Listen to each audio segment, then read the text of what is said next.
Wake up, Billies. Wake up, Billies. Everybody gotta put their time in. Wake up, Billies. Wake up, Billies. Voice of opinion and place your calling. WUB. Be yourself, see yourself. This is a show, my people. Billies our hopes so to needless reason. Nobody feel left out. Is the vibe we dealing. Let's find a solution. Yeah, yeah, yeah. No respect, unselfishness and cooperation. That's how we need to build a strong nation. We are the people to make the changes. We are the changes. WUB. And all the things that will happen and not got blue skies. And nothing that people get victimized. Let's work together for better. We got to unite. Billies, yeah. Wake up, Billies. Wake up, Billies. Another day is here. Wake up, Billies. Wake up, Billies. We gotta keep moving. Na na na na. Wake up, Billies. Wake up, Billies. Everybody gotta put their time in. Wake up, Billies. Wake up, Billies. Voice of opinion and place your calling. WUB. Get up, make every day count. Don't waste it, people. Do your part, play around, get where you need to. Look and tune in for work or in your vehicle. If you got a problem, pick up the phone. Why wait till the time calling? It's the show with no matter even if you're at home. Just call in. WUB. Wake up, Billies. Wake up, Billies. Another day is here. Wake up, Billies. Wake up, Billies. We gotta keep moving. Na na na na. Wake up, Billies. Wake up, Billies. Everybody gotta put their time in. Wake up, Billies. Wake up, Billies. Voice of opinion and place your calling. WUB. Be yourself, see yourself, this is a show, my people. Billies our hopes so to needless reason. Nobody feel left out, is the vibe we dealing. Let's find a solution. Yeah, yeah, yeah. No respect, unselfishness and cooperation. That's how we need to build a strong nation. We are the people to make the changes. We are the changes, WUB. And all the things that will feel happen and not got blue skies. And nothing that people get victimized. Let's work together for better, we got to unite. Billies, yeah. Wake up, Billies. Wake up, Billies. Another day is here. Wake up, Billies. Wake up, Billies. We gotta keep moving. Na na na na. Wake up, Billies. Wake up, Billies. Everybody gotta put their time in. Wake up, Billies. Wake up, Billies. Voice of opinion and place your calling. WUB.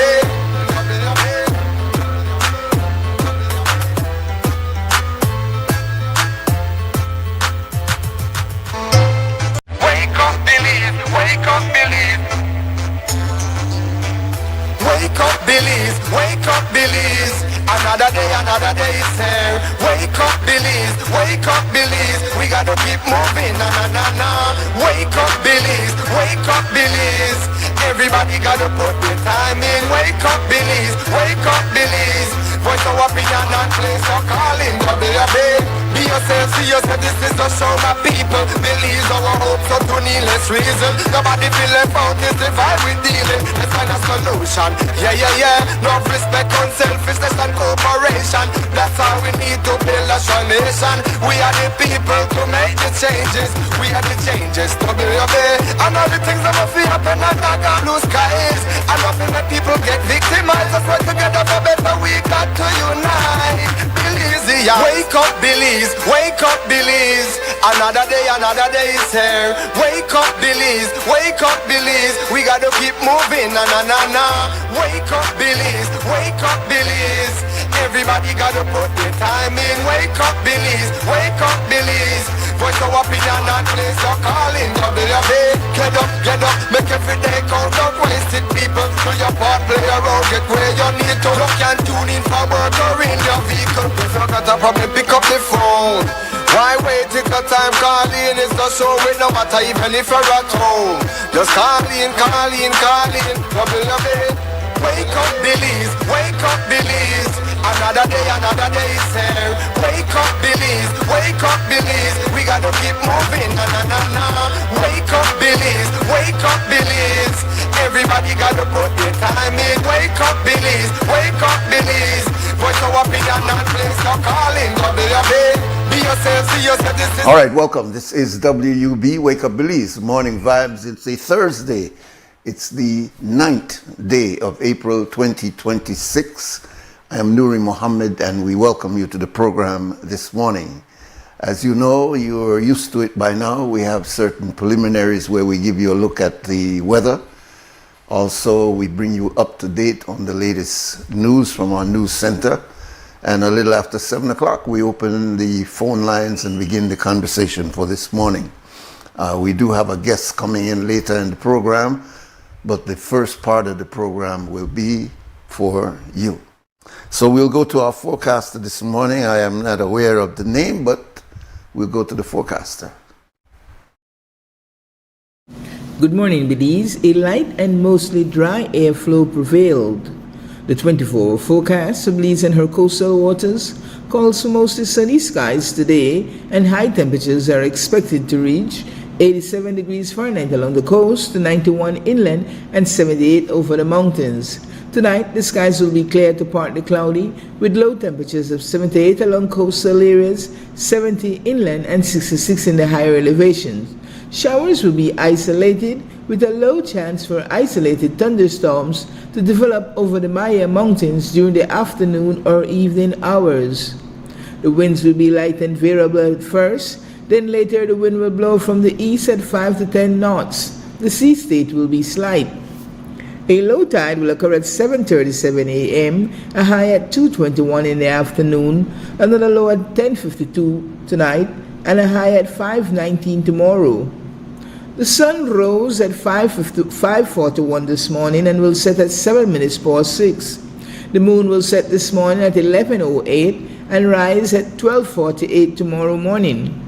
The outlook for Friday and Friday night is for similar weather to prevail. In the sargassum forecast, more sargassum mats are expected to drift ashore during the next few days, producing moderate to major impacts over coastal destinations across the country. And in the fire forecast, the risk for forest and brush fires will continue to be low through to Friday. And that concludes your morning forecast that was prepared here at the National Meteorological Service.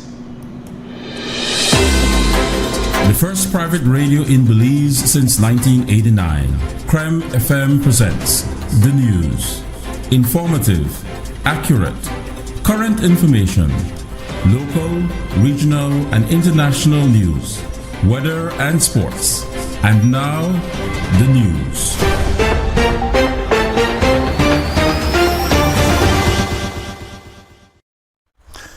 The National Trade Union Congress of Belize, the NTUCB, has written to the Ministry of Labor requesting it come out with clear guidance on severance based on the ruling of the Caribbean Court of Justice in November of 2025. In the March 31st letter, the call is made for the ministry to adopt as the standard guidance the NTUCB's interpretation of the judgment that severance pay is a distinct and non-waivable statutory right that exists independent of pensions. The Congress views the judgment as a landmark interpretation of the Labor Act and says, quote, must be applied across Belize, end of quote. It also considers that the Labor Department's statement on the ruling that each case must be evaluated on its own facts and leads to ambiguity. The NTUCB is asking the ministry to issue a formal circular to employers and labor organizations, update Labor Department guidance, and launch a public education campaign to ensure that the CCJ's ruling is applied consistently nationwide. It argues that the judgment leaves no ambiguity and that retirement, whether mandatory or voluntary, triggers severance, and no agreement can override this entitlement. The Congress clarifies that every worker who has completed a, quote, continuous period of employment, 5 to 10 years or over 10 years, is entitled to statutory severance pay under Section 183, end of quote, regardless of the type of departure. Last week we reported that as many as 10 immigration officers attached to the western border had called in sick. Tanya Santos, the CEO of the Ministry of Immigration, was cautious about calling the observance a sick out, saying that the situation needs to be investigated first. She noted that the inquiry would begin once the officers returned to work. On Tuesday, Lawrence Thompson, the Director of Border Management and Immigration Services, informed that the investigation has begun. An investigation has been launched. We have a senior staff, senior personnel who is leading this investigation. And we will pursue that investigation to determine the full nature of that disruption. And we will take whatever necessary action is needed to ensure that these type of incidences do not reoccur or disruption. As I had mentioned, the integrity of that border is paramount to our strategic objective. We recognize that the operational aspect of that border should not be compromised, and any issue or any attempt at creating any disruption will not be countenanced in any ways. And so we are engaged in an investigation. We have obtained the assistance of the police to allow us to have a objective and proper investigation. And if it is that any results of this investigation lead to any disciplinary matters, then we will pursue those. And are those officers still working at the moment, or are they like on some kind of leave until the investigation is over? They are still working at this moment. We have actions in place that we are activating. And so this is an investigation that is still somewhat fresh. And as it moves along, then other administrative actions will be activated as well. Yesterday, Dean Flowers, the president of the Public Service Union, confirmed that 8 immigration officers from junior to senior ranks received letters informing them that they were being placed on administrative leave for willfully choosing to abandon their posts.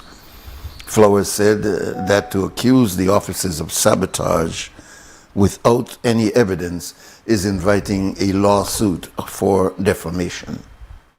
From the very onset, the director and the CEO would have taken the decision to reach a conclusion and to accuse these officers. These officers now stand accused of sabotage.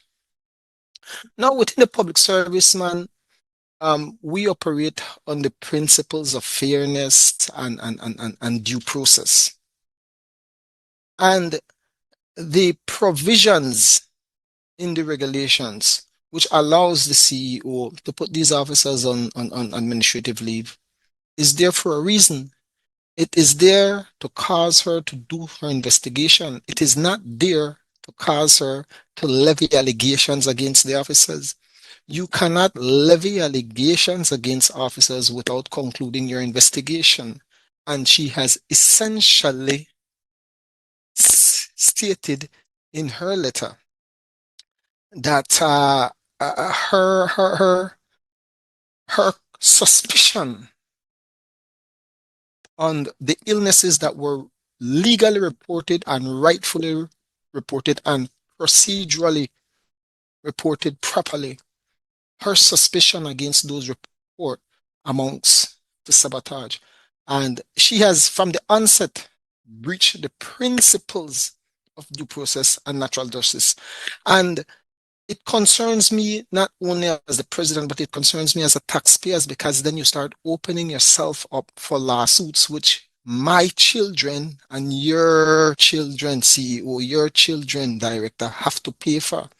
Without proof that those certificates were fraud, you have to accept them in good faith. That is how we operate in the public service, in good faith. Police yesterday made a major drug bust of 1,176 pounds of suspected cannabis in a room in an apartment building in Lords Bank, Belize district. Police also discovered a 9mm pistol with 12 rounds of ammunition. The drugs are estimated to be worth over $1.6 million. ASP Stacy Smith told the media that no one was at the location during the bust. However, she noted that police are seeking a person of interest known to them, and they are confident of an arrest to be made soon. She also indicated that the department's investment in technology assisted with this drug bust. A joint operation was carried out by personnel of the Gang Intelligence Investigation and Interdiction Unit, the Anti-Narcotics Unit, and the K9 Unit of the Belize Police Department at a property located in Lords Bank Village, Ladyville. This operation led to the seizure of a large quantity of marijuana, being 29 large bags, which preliminary indication suggests may weigh well over 1,000 pounds. Also seized at that property was a 9mm pistol, which contained 12 live rounds of 9mm ammunition. These drugs were discovered in the room of an apartment building, and police are now seeking a person of interest in this matter. A person of interest is someone that has come under the police's radar before and has been charged for drug trafficking before. That is the extent to which I will disclose at this moment. No one was present at the time of the discovery, so certainly thorough investigations would need to be done, and we believe that we have started earnestly in that regard, and the trajectory within which we are wishing to or seeking to move with this investigation, we believe an arrest will be made. The department has been investing heavily in technology, in surveillance, in intelligence-led policing, and this arrest or the seizure today is a byproduct of that investment. The Belize Central Prison has confirmed that 32-year-old Philip Devon Boyne, known as an asthmatic inmate, succumbed on Tuesday afternoon after a severe attack. Prison CEO Berelio Morello told Creme News and XTV that Boyne was in the program's building when he began experiencing acute breathing difficulties. He said that the staff responded to Boyne's distress call and was immediately escorted to the prison medical center for life-saving treatment. However, they realized that he required further treatment and he was transported to the KHMH, but unfortunately he died on He died on the way. Murillo indicated that Boyne had an asthmatic pump with him and was on medication. Boyne was on remand since June 4, 2020 for the double murder of 50-year-old Quinton Espinosa and 70-year-old Raman Burley on the Hopkins Road in May of 2020. 5 years after the crime, police also charged Ryan Foster as his accomplice. And that's our news package for this morning, the 9th day of April 2026. There's a news update at 12 and one at 3 and a full news broadcast at 5:15, all this on Creme Radio. Here on XTV, we bring you the entire news package at 6 o'clock this evening.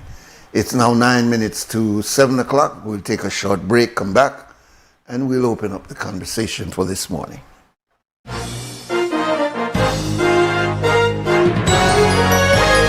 Informative, accurate, current information. Creme's newscast. Local, regional, and international news. weather, and sports.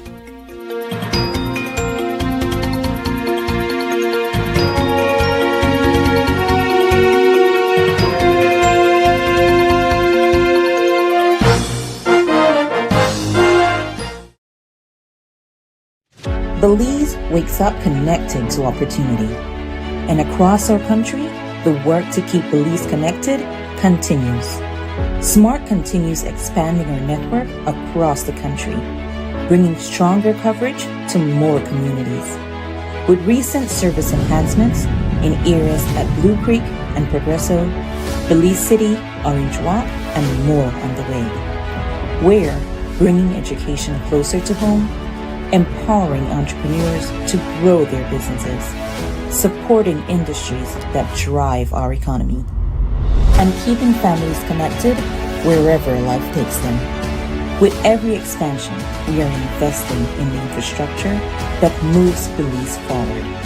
Because connection isn't just about signal, it's about opportunity, progress, and the future we are building together. SMART, bringing people together. At Atlantic Bank, your convenience is our priority. Our contact center is designed to enhance your banking experience. With a wide range of customer service options, you save time and effort. You can easily call in to block or unblock your debit and credit cards, perform account inquiries, and access detailed card information. Whether you need assistance with online banking, merchant support, or general inquiries, our team is ready to help. For added convenience, if all operators are busy, you can leave your number and an operator will return your call as soon as possible to ensure you receive the support you need. Depending on your transaction type, we may need to verify your identity through a set of security questions. And remember, Atlantic Bank will never request your username or password for Atlantic Online via phone call, text, or email, ensuring your personal information remains safe and secure. Our support team is available Monday to Friday from 8 a.m. to 6 p.m. in both English and Spanish. Simply dial 223-1212. This is a dedicated line for our contact center. Atlantic Bank is committed to providing you with exceptional service and the tools you need to manage your finances conveniently and securely. Take full advantage of our easy-to-use contact center services today. Atlantic Bank, building the future together.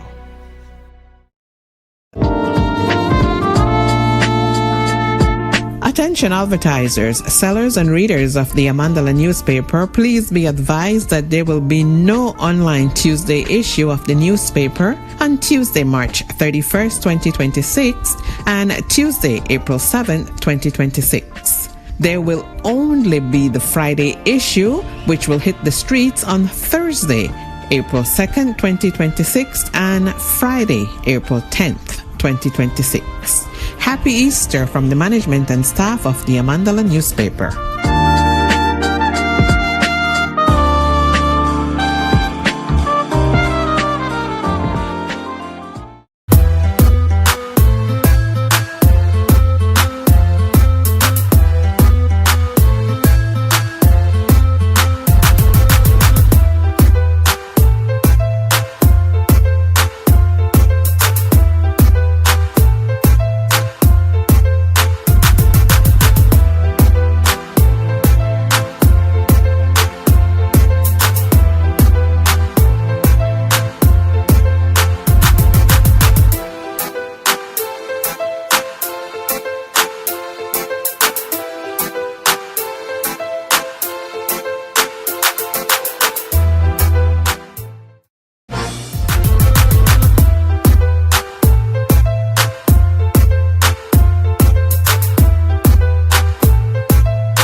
All right, welcome back. This is WUB, Wake Up Belize, Morning Vibes. It's a Thursday, and it's the 9th day of April 2026. Our telephone number here, as you know, is 280-5848, 280-5848. You're welcome to call in and to make your statement this morning. And we'll have this for the first part of our program. As I said, we do have a guest coming in a little bit later on. 280-5848, 280-5848. Here's our first call. Welcome, caller. Good morning, Nuri. This is Sandra Coy. I'm calling with a follow-up to your discussion with the Minister of Health last week. Oh, yes, yes. I wasn't remember what day, was it Thursday or Friday? It came up yesterday in the discussion because somebody called in to find out a gentleman who had called in to raise the matter in connection with medication and asthma pumps and so on. Right. And so I remembered that I wanted to call in. I was taken up with this matter in the Middle East, so I might have forgotten that. Yes, yes. Anyway, first of all, I want to deal with two things. One, the issue of this implementation of long existing legislation, we are told, and then the matter of the Cuban employment of Cuban doctors.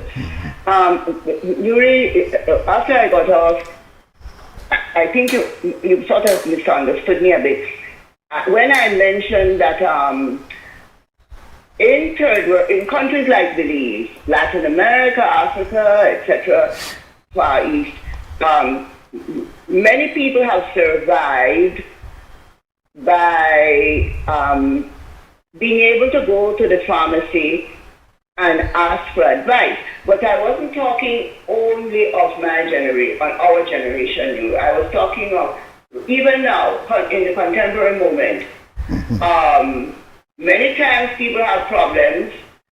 Many times they are not certain of the medication they have been prescribed. And with good reason, I know of a case where it was a neighbor. Her mother was on a whole set of medications for all kinds of things, pressure, I think diabetes, all of that. And then one day the mother could not stand up, literally couldn't get up out of her sofa where she was seated.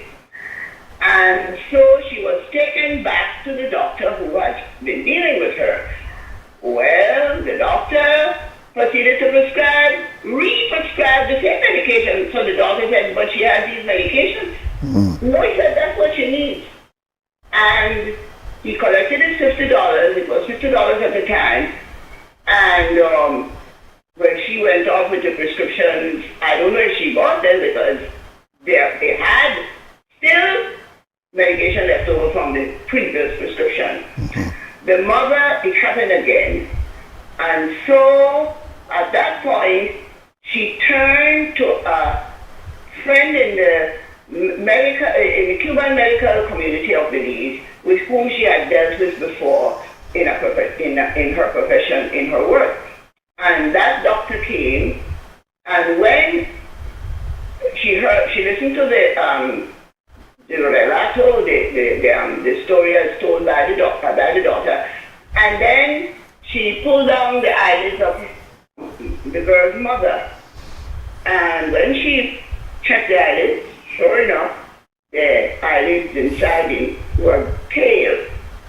And she told the doctor, we are going to have to run tests to see her blood count and so on, but in the meantime, take her off all medication. And I think, if I remember rightly, she administered some probably vitamin B or B complex or something. She, in order to start the process that she suspected from the cursory check, the preliminary clinical check of the eyelids, that the lady was anemic. Well, when they did the test, she was anemic. And the very medication she was on, Nuri, that was being prescribed and re-prescribed, is what had brought on her anemia. You see? Yes. So I And I can tell you that at that time, I had an incident, very unexpected, very strange incident.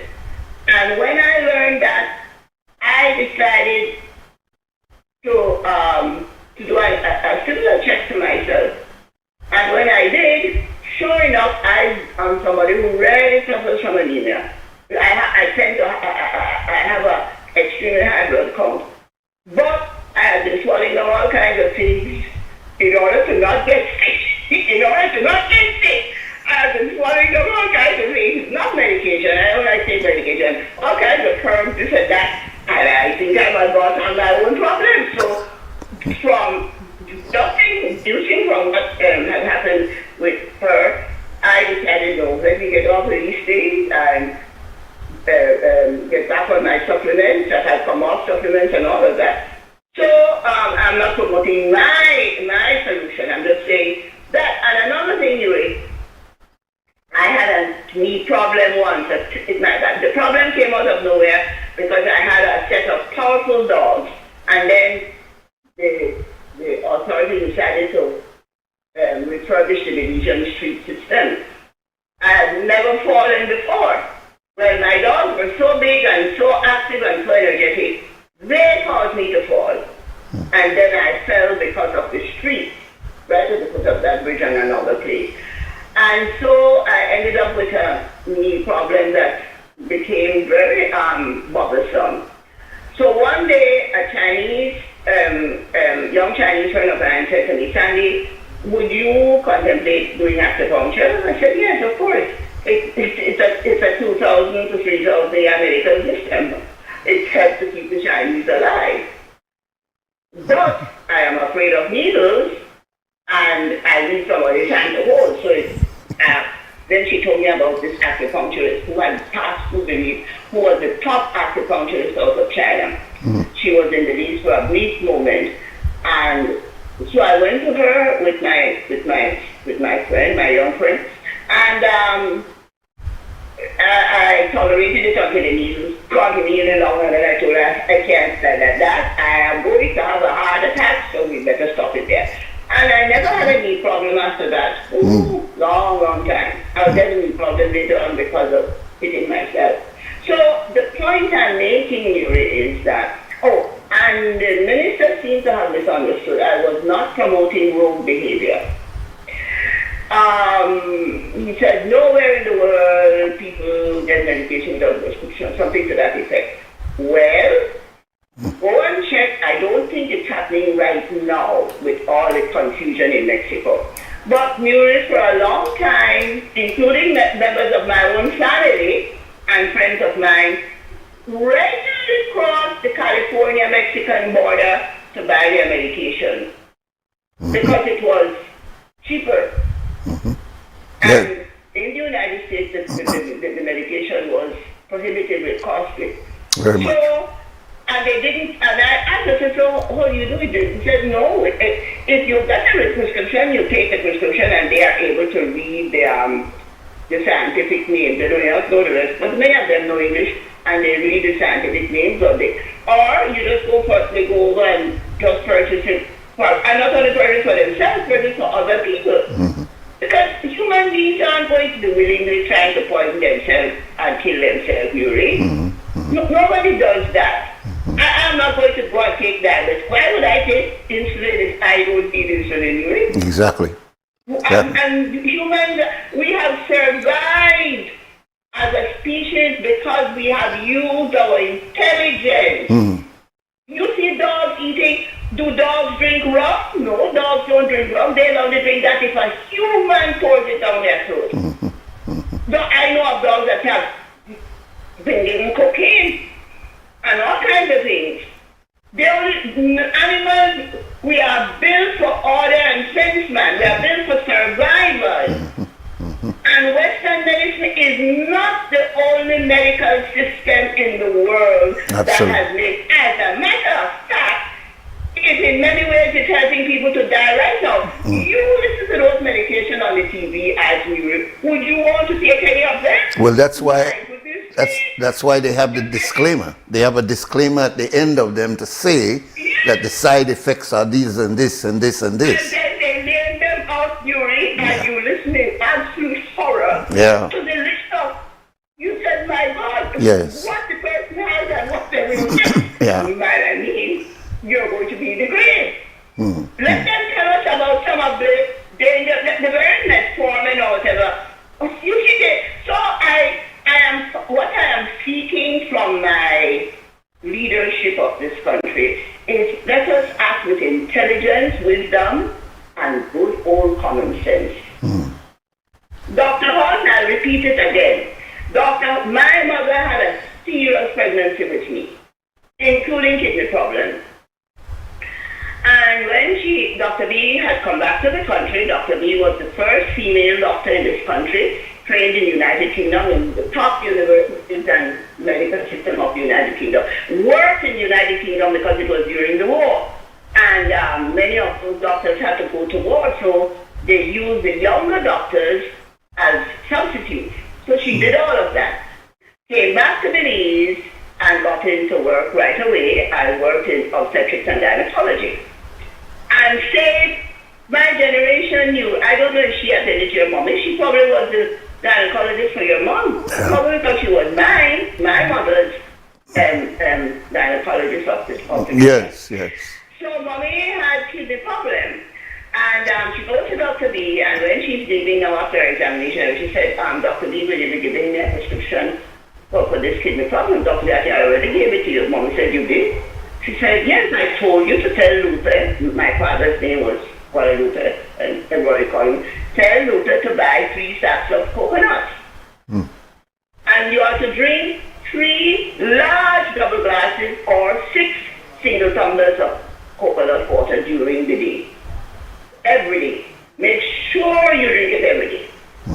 You know, Nuri, that mommy did that. My mother lived, never had a kidney problem. Yeah. Dr. B delivered me with forceps. I would learn law when I was an adult that I could have come from that procedure mentally. Yeah. Damaged. Yeah. Yes. Because they have to clamp your skull because it happened to my oldest daughter to pull her out like that. Wow. I was an adult when a friend of mine, an American couple, came to teach at Western College, and the wife's sister Beverly's brother, the wife's brother, Beverly was her name. They were American Methodist Methodist missionaries. We were talking, and then I said, she described to me a situation with her brother, who had a mental deficiency, but was a genius at mathematical calculation.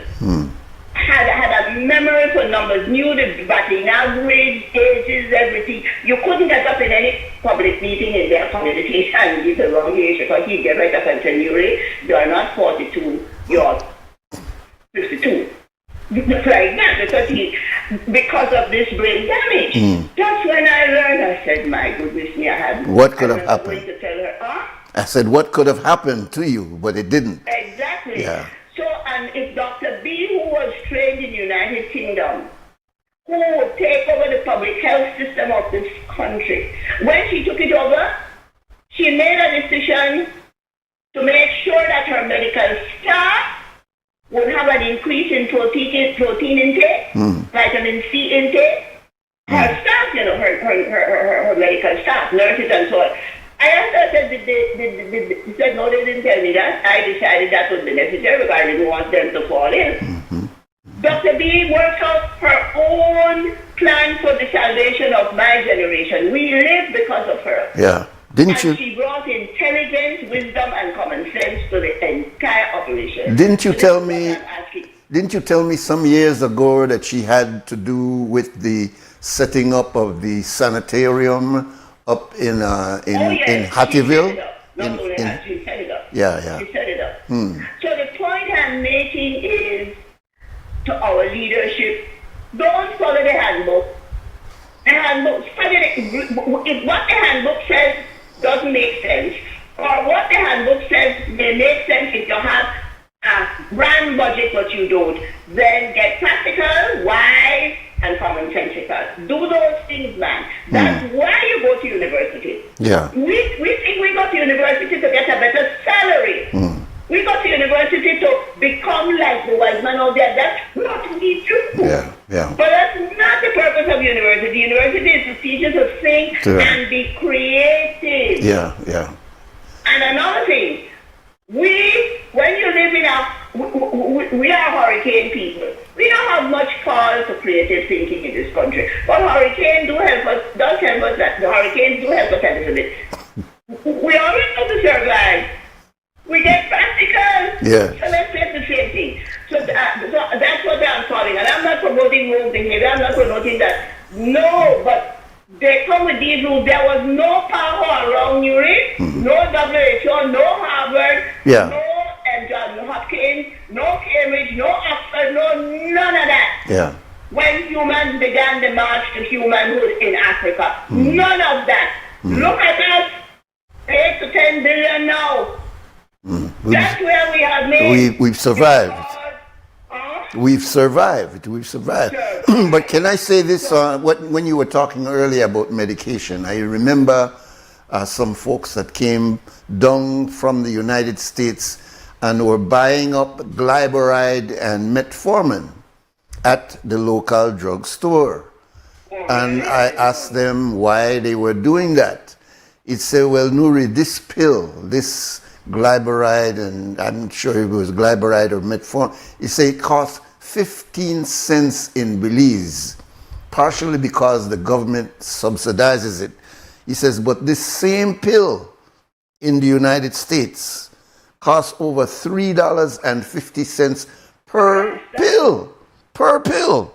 And he says that's the reason why so many people in the United States go to Canada and Mexico and these other places in order to buy their medication. Yeah, yeah. And they don't have to arrive with they said nobody's going to go back unless they're living out the trafficking in it. That's a whole other thing. Yeah. But the ordinary person who comes to buy a 2 dozen, not quite hot. He wants to survive. Yeah. But nobody will swallow down nothing. Yeah. Well, we use drugs and cocaine because we think we don't understand the danger of it. That's our problem. But medication, no man. So let me come on to this Cuban matter here. All right, yeah. Now. Okay. Now, Belizeans, and I'm sure you'll agree, the worry now, the big worry for me is that should our dear gentleman to the north wash his hands of the Middle East, he's going to turn his eyes west. And the Atlantic seaboard is going to become very important. The Caribbean islands, the entire chain of islands, including Puerto Rico that comes under their dominance, and the Dominican Republic that they have once occupied and are busy managing right now for rare earth minerals. All of us. You see, and this Cuban situation with the doctors, with the medical people, is a precursor to all of that. Now, Nuri, one, in his speech on Iran, when he makes that final curtain call to ultimate destruction, he calls it civilization. Yeah. And goes on to say that they will never rise again. I don't remember exactly, but never rise again. Yeah. That was a clear indication of genocide. Those words. Yeah. Because remember, to prove genocide is the problem. The law is there, you know. But the ultimate proof, you must prove that they intended to kill off the whole people. Well, he did it. That is why it's so hard. I said he did that. He did that. Talk about fish get catch by mouth. I mean, that's exactly what he did. It wasn't under the words of destruction. instruction, it was when he goes and says, never to rise again. As I said, I don't have the exact wording, but he uses the word again. Which means that you intend to keep them dead forever. Never, and notice civilization. No other animals, we are all animals, all of us. Cats, dogs, humans. We die, as I told Mr. George Price once when we were burying his sister's dog. I said, Mr. Price, if they put me, you, and Bill Clinton, who was then president, I think he was president at the time, and Ray into this hole, which one of us is going to rot first? So he sort of stared at me. I said, well, I'm going to tell you since you don't seem to want to answer. All of us are going to rot at the same time. You know why? Worms. The worms that are going to eat us are very democratic. They won't eat me first because they are nobody, or eat Ray first because he's evil, he's not a human, and then eat you next, and then leave Mr. Clinton for last because he's the most important person in the force sound. I said, no, they eat us all same time. We want putrefy, same rate. Same rate, we want putrefy, same rate, we want rot, same rate, we're demolishing the ground or earth or what. So, this is it, Nuri. When you don't have a proper sense of self, evidently the Iranians are not lacking in a proper sense of self. Evidently they are not. So now here is the situation. We as a community, Nuri, I can name off on more than 10 fingers. From the class I taught at St. Catherine in 1972-73, a number of my girls live in America. They are doctors there. Then I have from Wesley College. Then I have other people I know, Anne Errington, Dorita Arzu, Anna Nizama. They're only some of the children who I have come into contact with who they are not children now. They are, like myself, elderly ladies. But they are in America working as doctors and have been there forever. Anna, when Anna went to study nursing, and then Anna would do medicine later on in her 30s. Never came back to Belize. And fine brains, Nuri, I taught them. I knew my ladies. Those girls were smart girls. This country could have used those children. They stayed in the United States. And the list is long. Miss Emma Boynton's son-in-law. So there's a list that I could give you of children I know. Lady Lovell, my beloved family at the end of the pyramid. She studied medicine, worked in the States, and is now retired in America. So we lost our brain power to America. Is that right or wrong, you? Yes, we've lost it. Yes, and we're still losing them. We're still losing them. What were we to do? What were we to do? We need doctors, and whereas poor Belize had generally good health, with the migration from in the south, TB returned. Just start with TB, tuberculosis. Dr. Hull succeeded in eradicating tuberculosis in this country.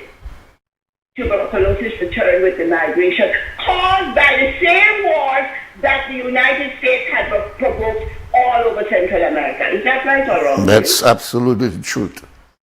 That's a fact. Provoked.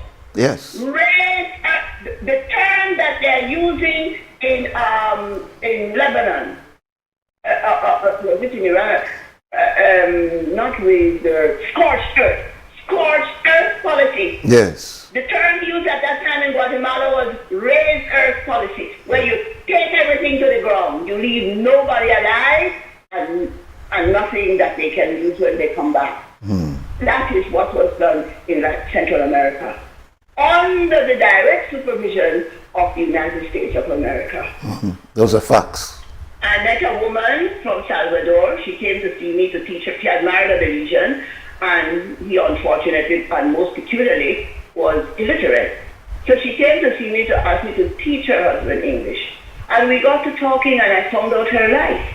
She had been married in Salvador, had children, and one night her husband disappeared, never to return. They came, a group of people came to the door and took him away.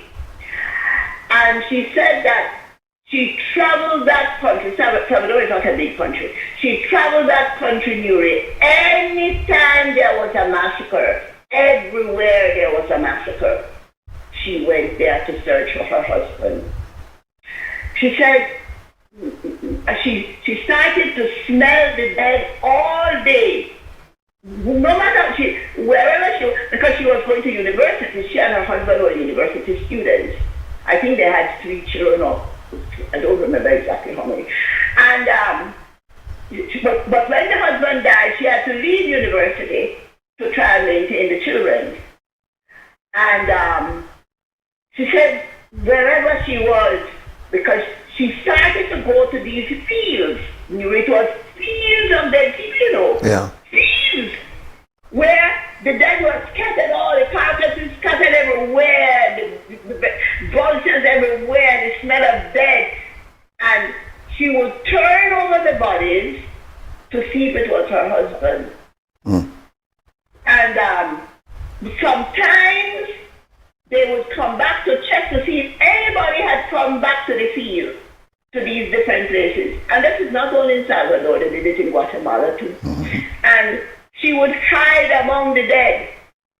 She said, and one day she told her mother, she said, Mommy, I have to leave this country. I'm going crazy. And that is how come she left that country under, I don't think which when she started out, but she entered Belize hidden on the cabbage in a vehicle, or Guatemala, somewhere, some point along the way. She was hidden on the cabbage in order to get out. And she entered the country and ended up in a bordello, in a prostitution house as a cook. And it is a Belizean policeman realizing her current dilemma who helped her to get out of that situation. So that was all of her story is not unique. No. Her story is common. Yeah. Like in Nicaragua, Yeah. Guatemala, Salvador. Honduras never had a civil war, but Honduras had to cope with the overflow population from all these wars Right. in Central America. And the term was raised earth policy. They arrived in a village, everybody was killed. A friend of mine who, I don't know if he's still in the East, they escaped the night and hid in an arroyo, which is a dry stream bed. They had, and the baby was a young baby. I think they had like 6 children or something like that. And the youngest was a baby, a suckling. The mother kept that baby on her breast the entire night to stop the baby from crying. The following day, the mother turned insane on the father, on the husband, crying out, we can't stay here, we can't stay here, I don't want to go back, I don't want to go back, because they could hear the killing in the distance, Nuri. All those who hid in their arroyo, because they had worked out a plan in this village, so most of them were saved. They could hear the screaming, the people at the edge who didn't get away in time. And when she entered Belize, her breasts were infected from the non-stop nose. So this is a serious matter. Yeah, indeed. We in Belize, we didn't have the doctors. We didn't have the nurses. Well, we had nurses. What did our nurses do? They migrated north to get a better life. So we were faced with a labor problem. And it is a labor problem that the government of Belize set out to solve. Not to give work. My understanding of this matter cannot be from the evidence of the matter that the politicians of this country just decided, well, we want to help the Cubans, we are going to invent a way to do so. Because there was a need. Wouldn't you agree, Nuri, that there was a need? Yes, and still is a need. Yeah, indeed. You have put it right beautifully. There was a need and there still is a need. Now you come to us to tell us that all of those employees out of your territory. Yeah. So we are to die? You're asking us to die. Is this what you really want to do? I don't think, if you really stop to examine, that this is what you really want to do to us. Yeah. I am prepared to give you the benefit of the doubt. But we must look at it as an attempt to kill us off. We must look at it that way. Because we have lived the horror of having had good health with a small medical team. Dr. Hall, Dr. Gosinski, later on Dr. Gordillo. We didn't have a large medical community, and this country kept health. Very healthy. We were a healthy people. Yeah. And now we are not. And we need to have medical attention. So how are we to get it? If they expel, because you're asking us not to expel all these people from this country, they're a labor force. Wasn't it you mentioned, Nuri, that in discussion of that in this CARICOM arrangement of the one system thing, nobody will come to work in Belize for what he will pay. Isn't that what you said? Yeah, I mean, not compared to what they could get. You mentioned that to me? I think you and I were talking about that, but I've said that for a long time. How is a doctor who gets paid at a certain level in Barbados will come to Belize to work for less? But that's how you put it. Well, exactly. So where are we going to get them from? Barbados? Yeah. Well, are we supposed to wait only for when medical teams come in of practicing doctors? And what? This is what we have to do? What has also happened is that many of these villages, Armenia and some of these other villages, are a direct result of that exploding population that came from the 80s. So therefore, we could not have been able to service those persons unless we had this medical brigade able to come. Yeah. You're asking our leaders to lead us into this. Yeah, yeah. And your point is that you created the circumstances for all these people to be here. Now that we are trying to take care of those people, you're going promising to punish us if we don't do what we're supposed to do. Tuberculosis is zero in this country. Yeah. Well, it's not zero anymore. Yeah. And the migration brought it back. And then you told us that we had to change the protocols for treatment. All kind of nonsense. So no, man, if you insist on this is why, Nuri, I go down to my last point. Please, because I have to take the break. The government of this country needs to take this matter now into a bigger arena. If CARICOM doesn't want to join us, then Belize as a single country has a right to lay a problem before the United Nations and to seek a U.S. Security Council determination on this matter. I have very little faith in the UN and the Security Council. Look at the mess that we did. But you have to go somewhere and you have to use the tools at your disposal, and when those can show they cannot work, then you have every right to turn to alternatives. Agree. But we have to lay this problem, because this is a problem not only experiencing by the rest of the CARICOM here, but they have done cowardly. They have gone and made their arrangements. But we can't afford it because we have a constant flow of migration over the border. Constant flow of people into this country. People move back and forth in this country, bringing all kinds of sickness, and we are not to have medical attention, man? No. This problem needs to be formulated properly for presentation to the Security Council. And by the way, I am available to help in its formulation and to help in checking the language.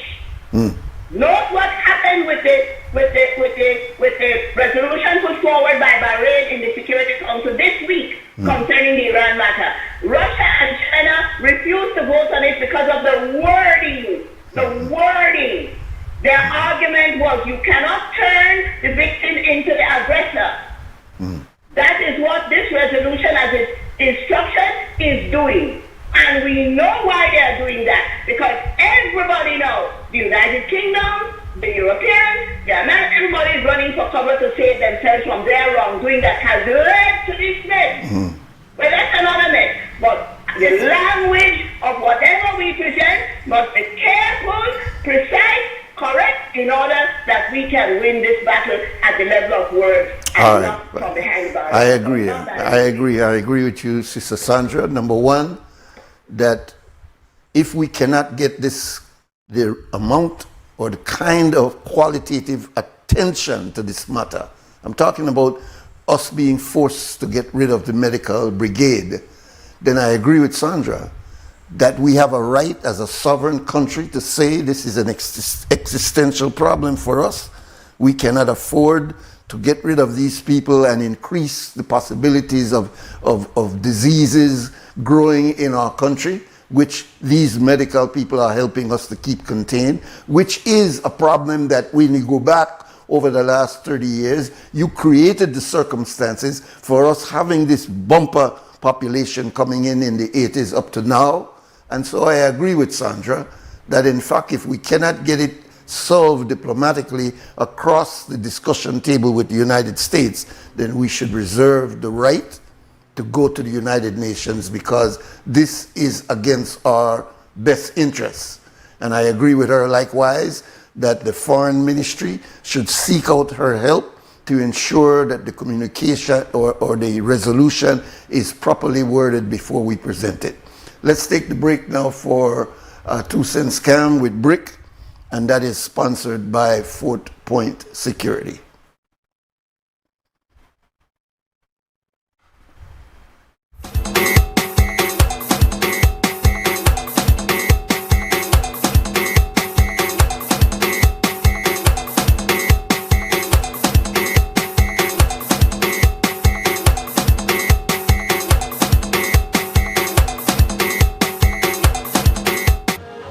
You're watching WUB and this is XTV.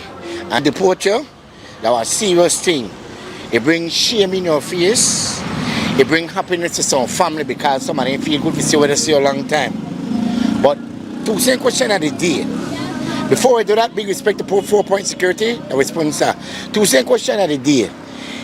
How you want to feel when they deport you from foreign? Should you feel proud? Or should you hang on your head with shame? Make we find out the people in 2 cents. Proud. Proud. I'm not ashamed. I'm proud of myself. What am I ashamed for? How if you don't handle nobody? You don't say nothing for nobody. I still not ashamed. After 30 years. I still not ashamed. I'm still proud. That mean that. Don't say. Feel proud or would you feel bad? That'll be different. Feel different? That'll be different. All right. Good. We have to accept them. They're good, we have to accept them because that's who we there. So that if you may have finally dip you may have come out of the plane proud. Yes. Can you come home? We can come home. No shame. No shame for your game. No because shame. If you don't handle nobody, you don't say no money. No. Well, my son did there, and if they dip here, I want make it open eye. Exactly. Your son they send that little thing guys to America. They send nothing for nobody. They look for nobody. You see, after 30 years, you're supposed to be good. You're supposed to prepare yourself for whenever you're home, you come home. Especially if you don't have no papers, prepare for yourself home that you could come home to something. Amen. But if you don't have nothing and you come home, bless the one who help you. Yeah. And thanks the one who will help you. You understand me? But at the end of the day, if you're over 18, you're there by your own. So what that message you want? If you're America so much The best thing to tell the people that whether America so much whether America on a set at all left on a home, make sure that you have something here to come back to. Because if you know that America I will not give the people there home here that believes nothing, or not expect to come back to nothing.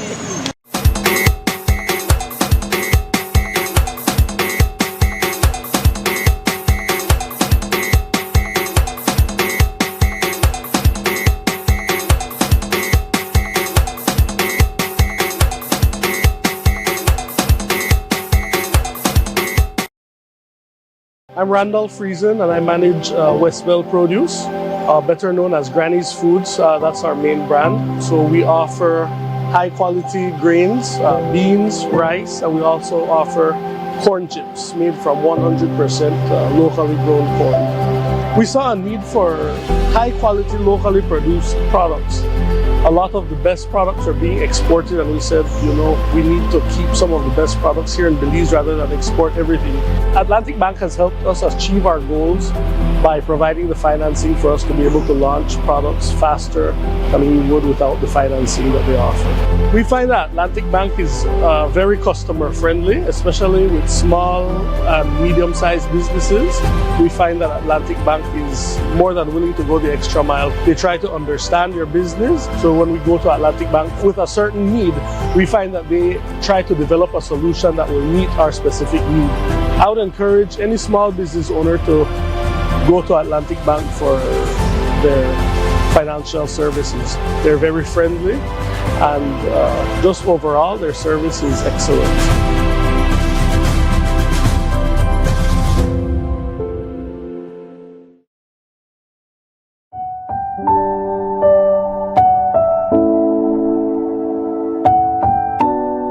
I'm very happy knowing I have a new home. Me and my kids have where to live. I've been renting with me and my kids. Me and the two kids live alone, and it's not been easy for me moving from one house to our next house, trying to make the kids feel comfortable because rent is not cheap, so we have to be moving. Sometimes the landowners there don't like this, they don't like that, so we have to move out, and so it has not been easy for me and them. They have been very happy. They come with me on the Sundays, and we try to, clean a little bit. And the little one, she's excited. She wants to live in Bullet Tree. From the project started, Mom, when are we going to live in Bullet Tree? I tell her, soon. I always say this is one of the pivotal projects that this government is involved with. And I know the personal struggles of this particular family. I know what they've been through, and I know what this house represents to them. We're giving them a house, but for them it's an opportunity. For them it's a home where these girls can rest at night in peace. This house is going to open so many doors for them, and it changes lives, it transforms lives, and so I'm really happy to be a part of this, and I hope that for the rest of the time that I'm an area representative, we can continue to deliver homes to needy families like this one. We are in an area that we had to improve the infrastructure, which is quite our experience.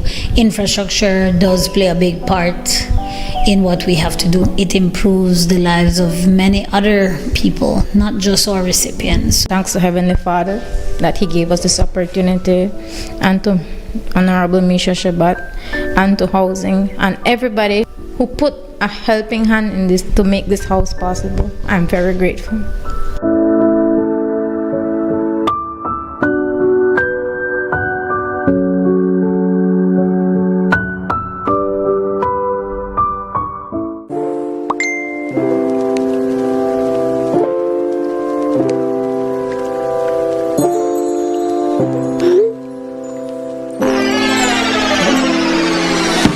Have a vision? We've got what you need.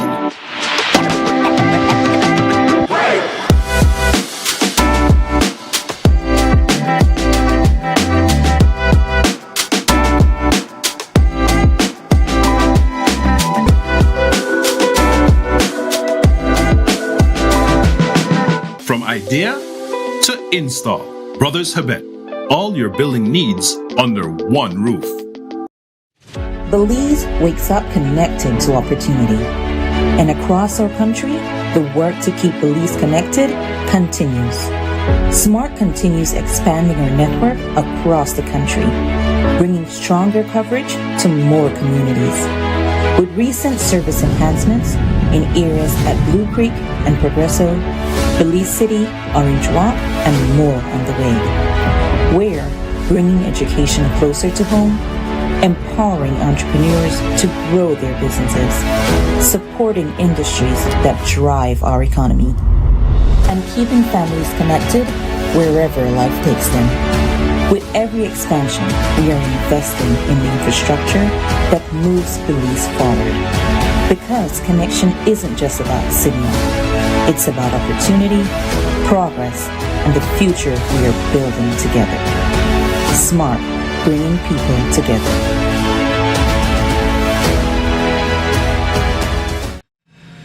Desde pequeñas mejoras en casa hasta trabajos industriales, Sherwin-Williams tiene la pintura perfecta para cada proyecto. Confiada por los profesionales y diseñada para ofrecer belleza y durabilidad, nuestras pinturas y recubrimientos garantizan un trabajo impecable. Disponible en Design Depot y a través de nuestros distribuidores autorizados en Orange Rock y Corozal, Sherwin-Williams, su marca de confianza en pintura. Design Depot. Todo en un solo lugar. Electricity is essential for everyday life, but behind every outlet, a lot is happening to bring you safe, reliable, and sustainable energy. Let's start at the beginning. Independent power producers across Belize generate electricity using a mix of renewable and non-renewable resources. Electricity travels across a network of high-voltage transmission lines capable of transmitting electricity across long distances. Electricity then reaches your nearest substation, where it is adjusted to a lower voltage, making it safe to travel on the distribution lines you see in your community. From there, electricity makes its final journey from the distribution lines to your home, providing you with safe and reliable power when you need it. We continue to serve you.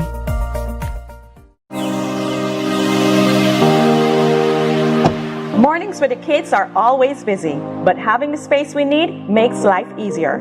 With the Jack T8, we have the comfort, reliability, and space we need.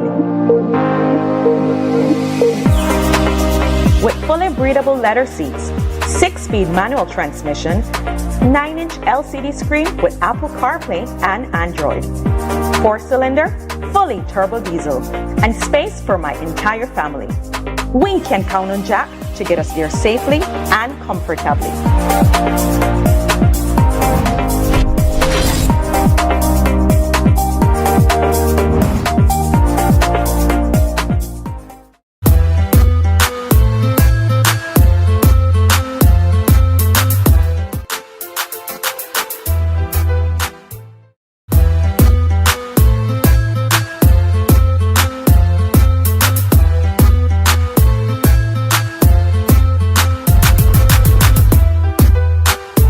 All right, welcome back. This is WUB, Wake Up Belize, Morning Vibes on a Thursday.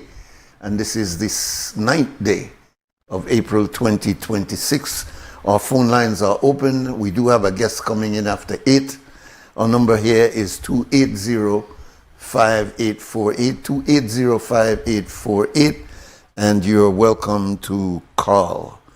We thought that based on all the noise coming out of the United States, that we would have seen a dramatic explosion, according to the words of Mr. Trump, that he was going to send these people back to, he was going to destroy them. And that was his objective with this bombing raid that he was supposed to have last night. And then suddenly a negotiation was worked out, and so there's a ceasefire. But according to the information coming out, that ceasefire might not be holding because part of the condition that the Iranians felt was that this included the ceasefire also in Lebanon. And the Israelis, as well as the Americans, are saying that that was not part of the deal. And so the Israelis continued to their assault on the people of Lebanon. As a result of that, the Strait of Hormuz, which was open temporarily because of the break, has now again been closed. And so we don't know exactly what is happening in terms of this ceasefire. Is it holding or it's not holding? But who has won after this 1 month of conflict? Who has won? The three major players is the United States, Israel, and Iran. Can the United States say that they won, even though Mr. Trump is posturing as if, in fact, he won? But his win would depend on exactly what were they trying to achieve. Certainly, Iran has been decimated. The optics that you're getting when you look at the attacks, it's a major structural damage in areas like Tehran and some other major cities. There was a relentless bombing of even civilian areas. So there's no way you could say that Iran has come out of this without being damaged, and damaged in such a way that it will take decades to try to get it back. It reminded me of what happened in the Iraq War when 30 years ago, Desert Storm and these other operations after Desert Storm had basically decimated Iraq, and in fact created a major health care problem because they destroyed hospitals, they destroyed ways in which medication could reach people. They closed off the airports so that antibiotics and other important medication did not reach Iraq. And so as a result, people, children especially, were dying, not because of the war itself, but the impact of the war, the aftermath of the war. And it seems like something like that is going to affect Iran. So clearly, a win for Mr. Trump would have been capitulation, the surrender of Iran, and up to now, he has not been able to achieve that, though the pressure remains on Iran. The pressure is tremendous on Iran. I'll also say that when you look at Iran itself, extreme damage, loss of infrastructure, but all it can say is that it did not capitulate. In terms of Israel itself, Israel went in there to cripple Iran permanently. It has not done that. Welcome, caller. Welcome. Good morning.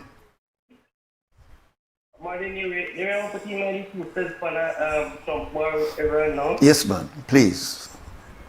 There's no ceasefire, man. I was saying from last time, there's no ceasefire. Yeah. Israel never agreed to his part of it, so Iran end up bomb out there while we were asleep last night, no? Yeah.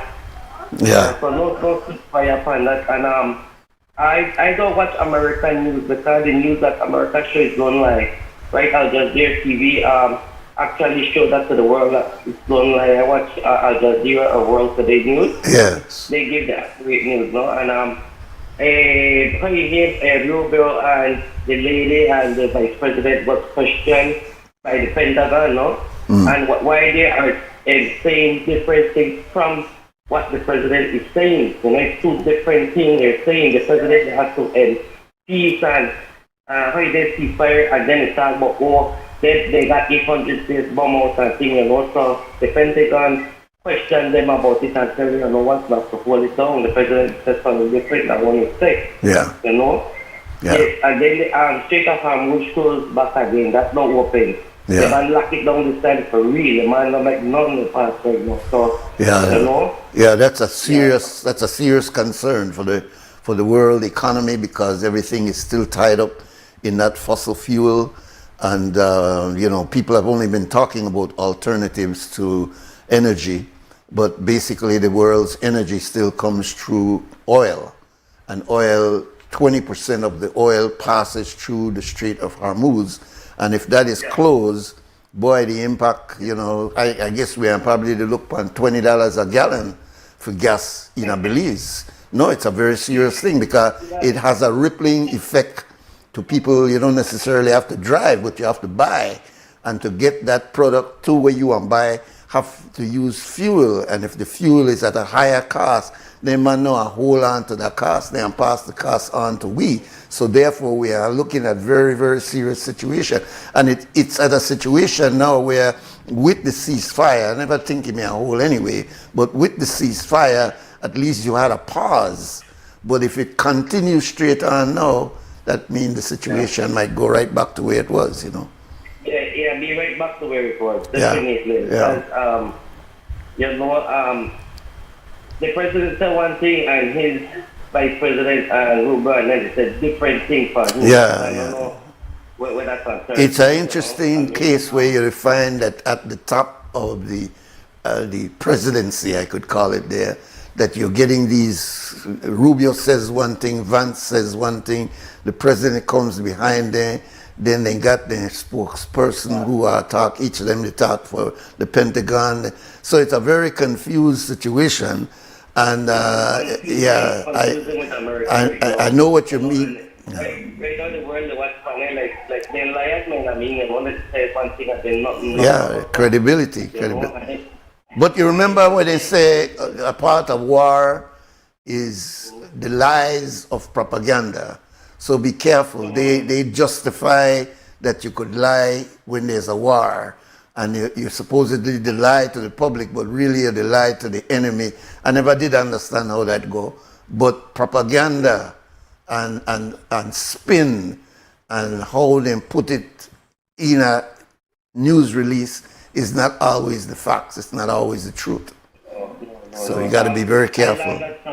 I learned that from Al Jazeera. Al Jazeera tell us straight up, not watch everything on Facebook. Yeah, and even then you have to watch. I tell you, I monitor all, and then you need to really sleep with your own eye, which means that you have to have different sources by which you're comparing, and not just get locked into Al Jazeera or CNN or any of them. You gotta, if you really want to know, you gotta really check it out, you know, and not repeat just what you've heard from one station. Anyway, brother, thanks to your call. Okay then. All right. Blessed day. You too. Okay, Blessed day to you too. All right, we'll go to our next break. And I do believe our guests might be here. We're coming back with our guests.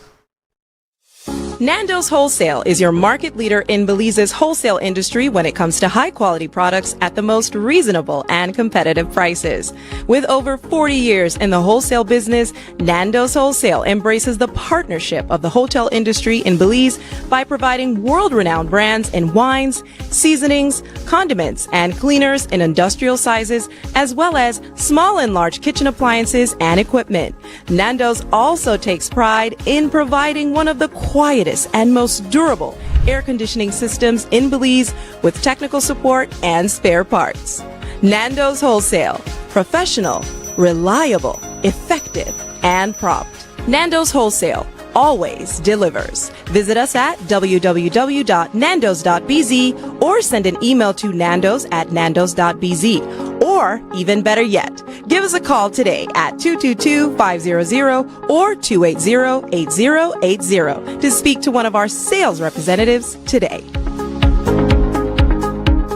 Say it with color. Say it with texture. Say it with Design Depot. Step inside Belize's #1 tile destination, where you can find every style and every finish. Choose from a large assortment of ceramic, porcelain, stone, and mosaic tiles. The selection is truly unmatched. Right now, enjoy up to 25% off all tiles. And with every purchase, you'll be entered to win a $25,000 home makeover. Some restrictions may apply. Design Depot, Belize's #1 tile destination. Design Depot, all in one place.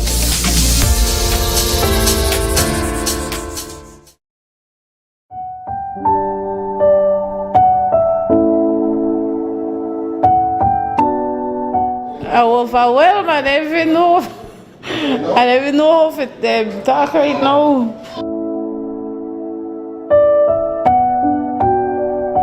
Estamos súper emocionados, estoy temblando, súper agradecida con todo, ellos súper felices.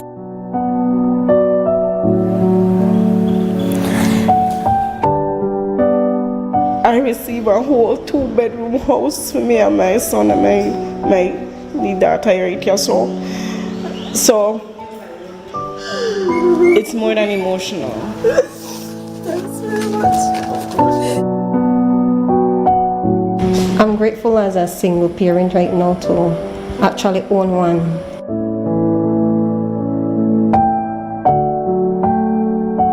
I feel like a load has been lifted off my shoulder receiving this key today. Currently, I'm living with my sister. I'm invading her privacy, so this changes a lot, not only for me, but for her. I'm like, keep on my knees. I keep on praying and I keep on asking God, let this be successful this time, because I have already tried 4 times. Everything done, baby. Everything done. No more hunger, no more starvation. We want to thank the Ministry of Housing. We want to thank Minister Julius, the members of the housing team that were able to partner with us, partner with Fort George to be able to provide for these ladies. I'm very grateful that we have this program that can support individuals like her who are, trying to live the right way and trying to provide for their families. Our job is to support them and to give them a lifting hand. All families are deserving of a dignified home. All children are certainly deserving of having their own place. I believe in this government. I believe in the ministry, the minister, the leadership of MIDH, and I believe in the leadership of our Prime Minister, Honorable John Briceño. Thank you.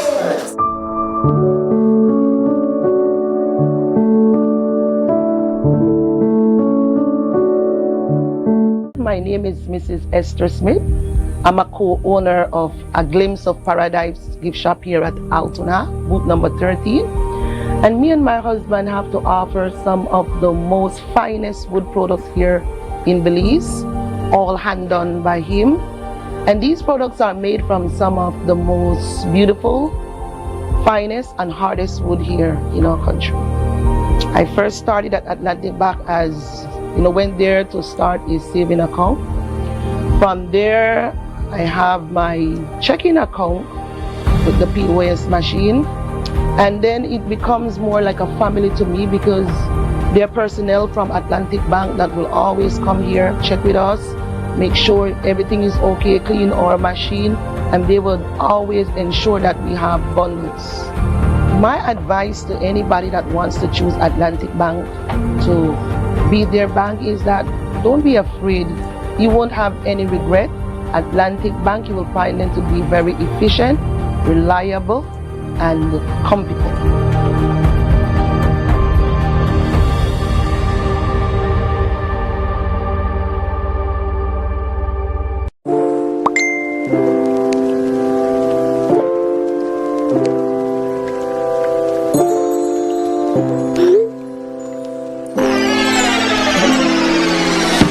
Have a vision?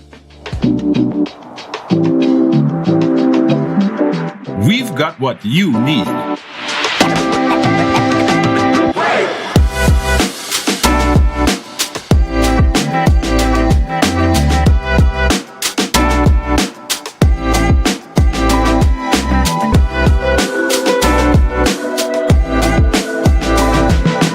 From idea to install, Brothers Habet.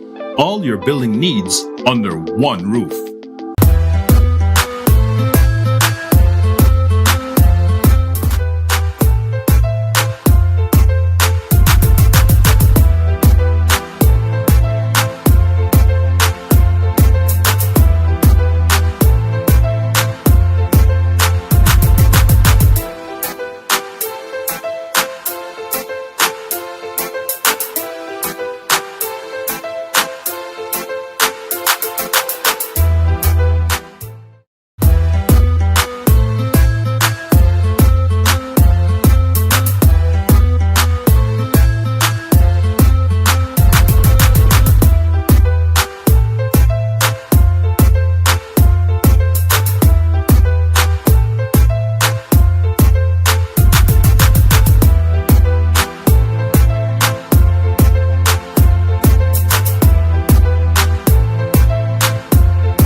Welcome back. This is WUB Wake Up Belize Morning Vibes.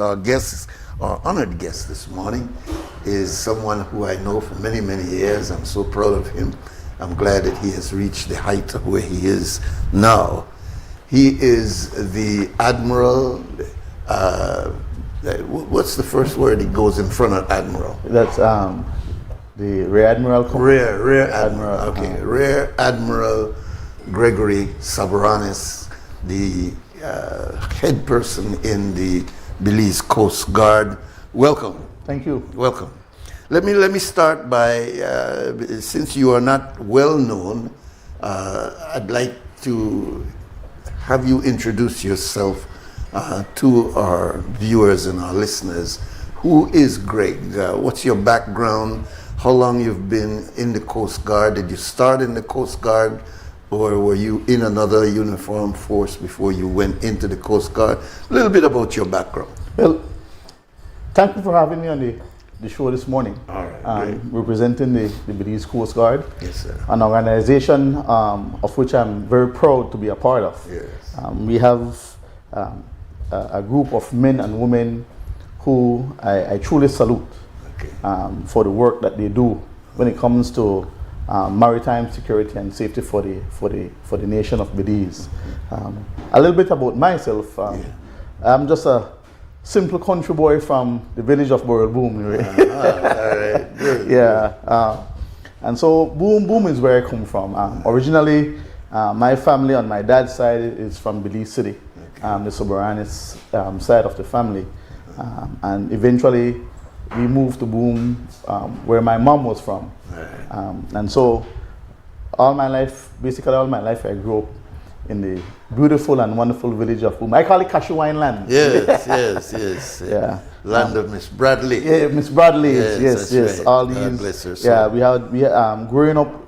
We had some great women in Boom. My grandmother being one of them, Gertrude Velasquez. She's very influential in my life. Yes, indeed. Yes, she and my mom. Yeah, very influential in my life. Very good. But as you know, as a teenager, as a young teenager, that's where I first met you. Yes, that's right. And you became one of my mentors. Good. That's interesting. That's good. That's good. And I've up to this day, Nuri, I've remembered going to some of the seminars and workshops and retreats that you used to have at the time. Yes. And some of those the nuggets, it still resounds in my mind. Well, that's good. That's good. Some of and it really has helped guide me throughout my life. So I want to say thank you for the impact that you have made in my life. Yeah, but I remember you very well, Greg. Very ambitious. I'm not surprised you became what you became, because your leadership skills were shown from very early. We're talking about over 30 years Over 30 years, Over yes. 30 years ago. Yeah. But I remember Diane Hall, I remember Sandra Diaz, and all of those who were Javier, and also those were youth leaders that were really working hard to try.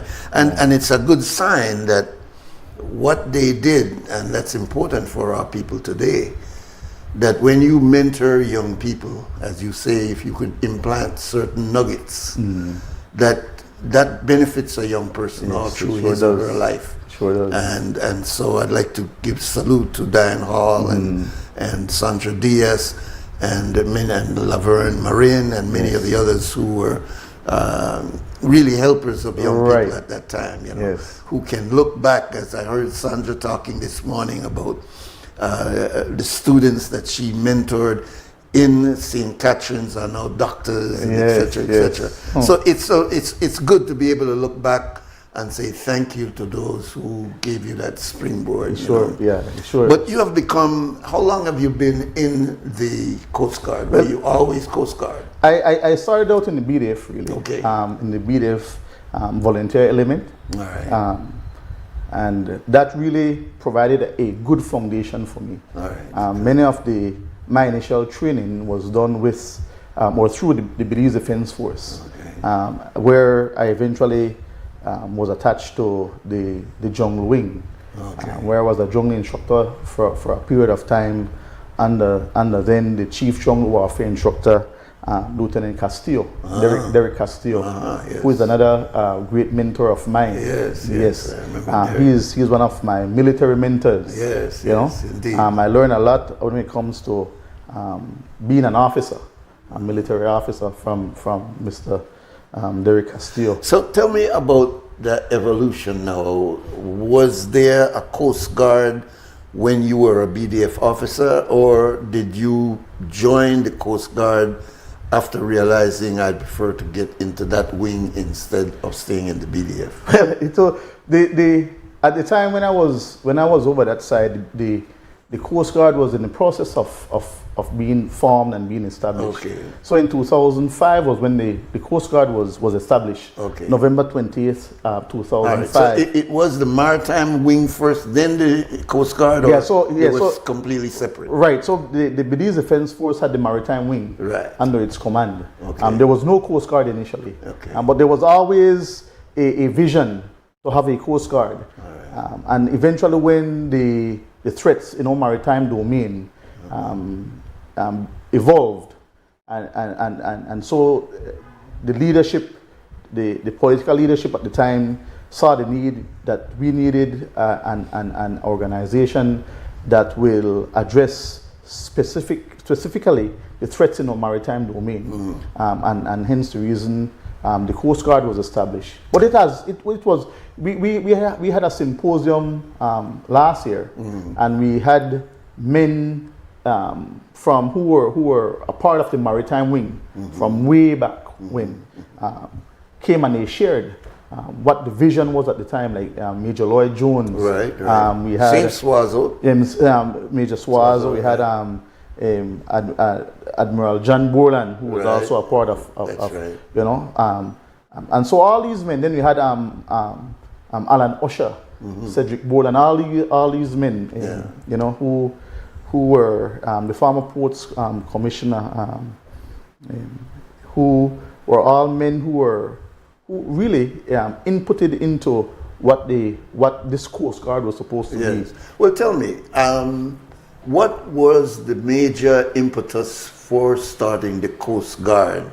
I know it was about security, but was it security against the Guatemalans, or was it the drugs that were on the seaway? Yeah, it was. It had a lot to do with the narco trafficking. All right. So right. There was a lot of transiting of drugs through or traversing through our blue space. Right. And the maritime wing, from what I've been told, because you know, I love to speak to men who were a part of that era, to understand where we came from. And so they had made some significant busts, really. And so when, like I said, when it was realized that, you know, this evolving threat requires more than just a maritime wing, it requires something bigger to address this threat that the country was facing. And so from what I was made to understand, concept papers were drafted in order to form and establish this Coast Guard for Belize. Eventually, you know, it took different turns through different leadership in the maritime domain till it eventually was established on November 20th, 2005. Cedric, then General Cedric Borland, a former general, was the one tasked to establish this Coast Guard. And so he had, along with him at the time, who later became Admiral John Borland. And so it started from there with with some guys from the maritime wing and some police officers, a few police officers. A very small unit, perhaps about 2 assets, if I remember correctly, 2 boats, 2 vessels. Not too big boats. You know, and we still have the picture, really, of when they had their first parade. And what was interesting is that we had, in the picture, you'll see members of the U.S. Coast Guard on parade, because they were the ones who helped did the training and established. They assisted us. It seems so. That means that the Coast Guard is approximately 21 years old now. Yes. So right. Okay. Good. So and it seems that the Americans took it on as their project because you soon started to see huge vessels being brought in for the Coast Guard by the Americans. Right. And the equipment and etc. and the training, etc., etc. So I guess you could say that the Coast Guard to a large extent was a product of Americans' training and input. Would you say that? Yes, the Americans, the American government contributed significantly to our growth and development. All right. But in terms of the high command, is there any American involvement in the decision-making process, or is that all Belizean? That's all Belizean. All right. But I must say this as well, that the government of Belize also invested in the establishment of the organization. All right. Had to. Minister, at the time it was Minister Ralph Fonseca. Okay. Yes. Right? And when I transitioned over into the Coast Guard, I remember and I can recall going to meetings with then General Cedric Borland, who was our commandant, meetings with the then Honorable Ralph Fonseca, and he provided tremendous support to the organization. Okay. So that really, the government's, the Belize government investment, complemented with the U.S. investment, really caused the Coast Guard to grow. Yeah. And to have that growth spirit where, like you said, we got assets, we got training, and so it was an era where we saw the Coast Guard really, from that seed that was planted, really began to grow, flourish, and to begin to take shape the way it was envisioned to be at that time. How many are in your organization? How many men and how many women? We have just over 500 members in the organization. Okay. Of that number, we have just over 10%, which are women. I like to refer to them as women warriors. Yeah. Because as members of the Coast Guard, I refer to them as warriors. Well, I made a watch there with this Wonder Woman. Man. Some of the things they used to be able to do, you know. But no, incredible. And you do also have a female who is high up in the rank. Yeah, so my deputy really, the vice commandant, Commander Pinello. Yes, so we have. Is she the doctor? She's one that's the doctor? No, the doctor is in the BDF. Dr. Gira. All right, that's the one that went to Guyana and did some studies there. I know she has done studies in Mexico and other places. All right, but she's the highest ranking female in the Belize Defense Force. Is she kept in, and of course you can't answer for the commandant there, but her deployment is in the medical area of the BDF, or she's just a doctor with the rank? So she's what we call the FMO, the Force Medical. She's in charge of the entire medical program for the Defense Force. And for the Defense Force, meaning the BDF as well as the Coast Guard? As the Coast Guard, because they provide medical support to us as well. I see. So we do have a small medical unit, organic to the Coast Guard. However, we get tremendous support from the BDF when it comes to medical treatments and medical care and attention. It also appears that the BDF and the Coast Guard have a closer sort of organic relation as compared to the other uniformed force, which would be the police. You don't seem to have that kind of connection with the police. The Coast Guard and the BDF has a unique relationship. Mostly because many of us came from the BDF. All right. So that's one of the main things. And then our mandates are different really, because the Coast Guard is unique in that we are a hybrid between law enforcement and military. So for example, you'll find that we are a military organization with law enforcement authority. Oh. Yes. So you're different than the BDF because the BDF doesn't have that arresting capability. Right. So we do. You can arrest. Yes, we do. We have that capability. Interesting. Yes. And so we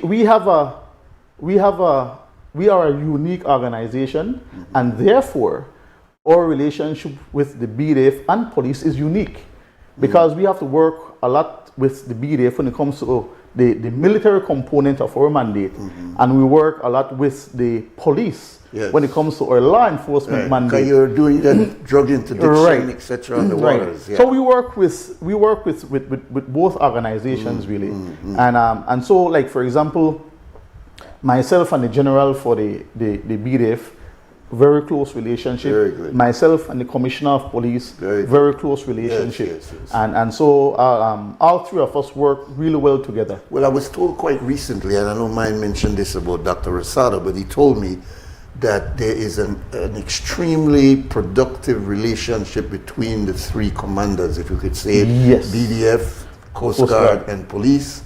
And he says it's never existed as it exists today, that you guys are working more closely together than previous commanders and commissioners. And I must concur. The relationship that we have as commanders amongst the three organizations is really remarkable. Where there's a open line of communication. I can call Dr. Rosado at any time. Okay, and I can say, Commissioner, this is it. And he readily supports. I can call Commander BDF, General, this is the situation, and he will say, no problem. And likewise, they can call me, and they can say, Commandant or Admiral, this is the situation. I'll because, say, yes. Sometimes when you guys get as big as you get, egos get out of control, and your head gets so big you can't get it in the room. But it's good to know that you guys are smart enough, really, because it takes smartness to realize that you need to combine your efforts rather than compete against each other. Maybe on the field you compete, but when it comes to law enforcement, you got to work together. Let's stop for a second, take another break. We'll come back. I'll try to open the phone lines because I'm sure there might be young men and young women who may want to join in, and they want to get an idea of how could they become a Coast Guard officer. Sure. So we'll take a break and we'll be right back.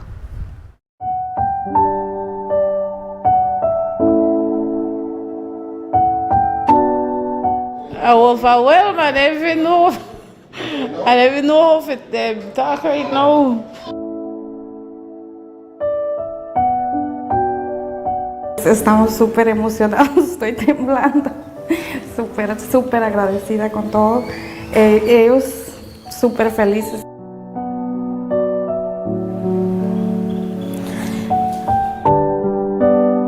I receive a whole 2-bedroom house for me and my son and my daughter right here, so it's more than emotional. Thanks very much. I'm grateful as a single parent right now to actually own one.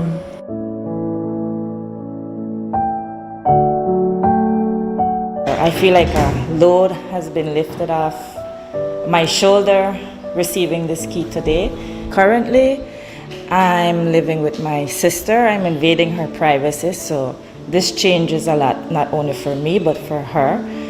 I'm like, keep on my knees. I keep on praying and I keep on asking God, let this be successful this time, because I have already tried 4 times. Everything done, baby. Everything done. No more hunger, no more starvation. We want to thank the Ministry of Housing. We want to thank Minister Julius, the members of the housing team that were able to partner with us, partner with Fort George to be able to provide for these ladies. I'm very grateful that we have this program that can support individuals like her who are, trying to live the right way and trying to provide for their families. Our job is to support them and to give them a lifting hand. All families are deserving of a dignified home. All children are certainly deserving of having their own place. I believe in this government. I believe in the ministry, the minister, the leadership of MIDH, and I believe in the leadership of our Prime Minister, Honorable John Briceño. Thank you.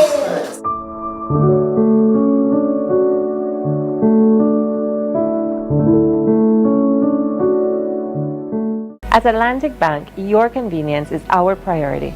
Our contact center is designed to enhance your banking experience. With a wide range of customer service options, you save time and effort. You can easily call in to block or unblock your debit and credit cards, perform account inquiries, and access detailed card information. Whether you need assistance with online banking, merchant support, or general inquiries, our team is ready to help. For added convenience, if all operators are busy, you can leave your number and an operator will return your call as soon as possible to ensure you receive the support you need. Depending on your transaction type, we may need to verify your identity through a set of security questions. And remember, Atlantic Bank will never request your username or password for Atlantic Online via phone call, text, or email, ensuring your personal information remains safe and secure.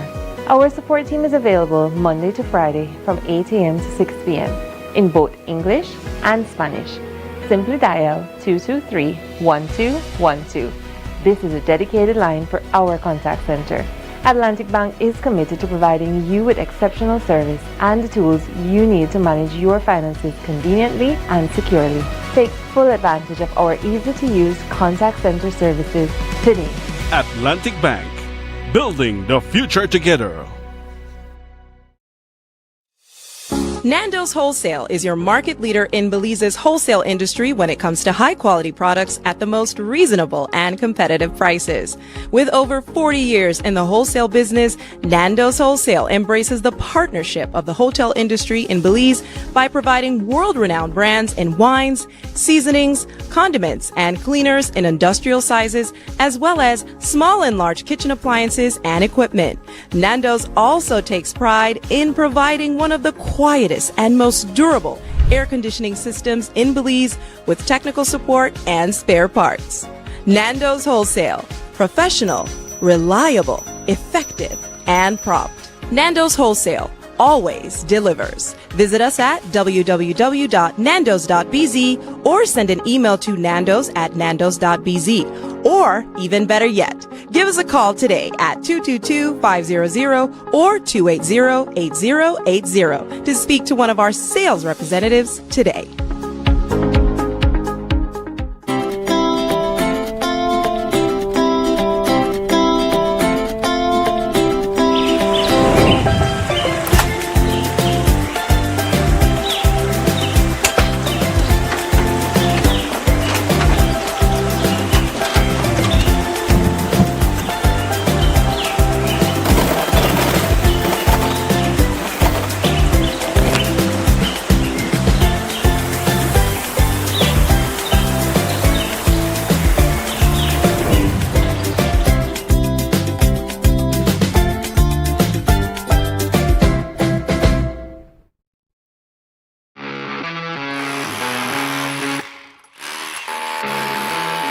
When the job demands more, Milwaukee Power Tools are designed to handle the toughest jobs on the construction site.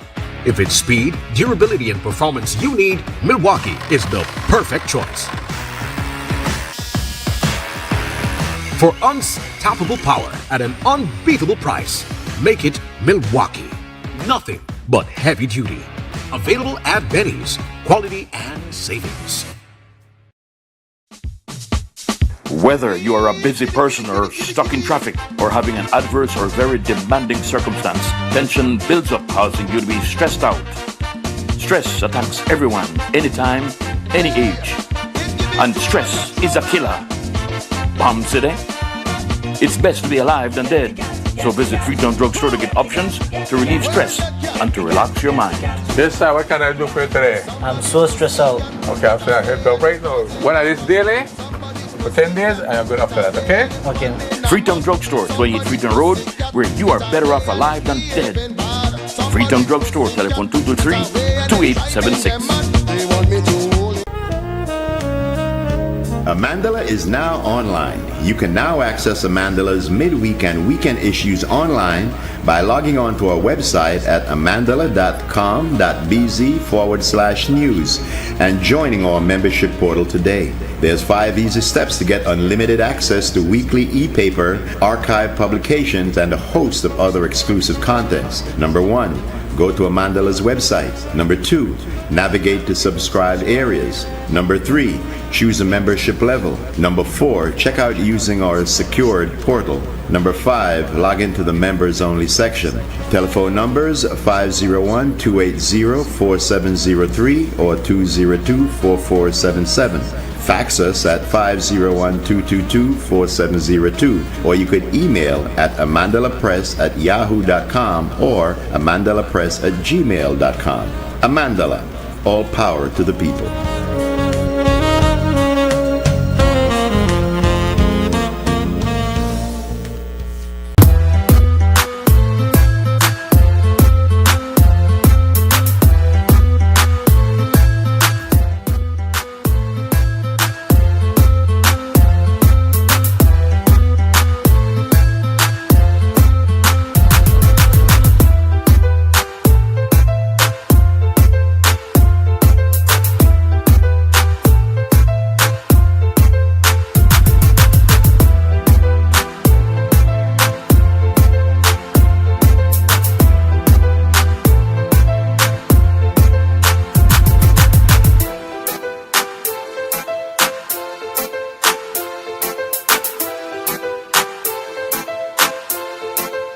Our guest this morning is Rear Admiral Greg Saburanis. He is the head of Belize's Coast Guard, and he's giving us some internal understanding of how that operates.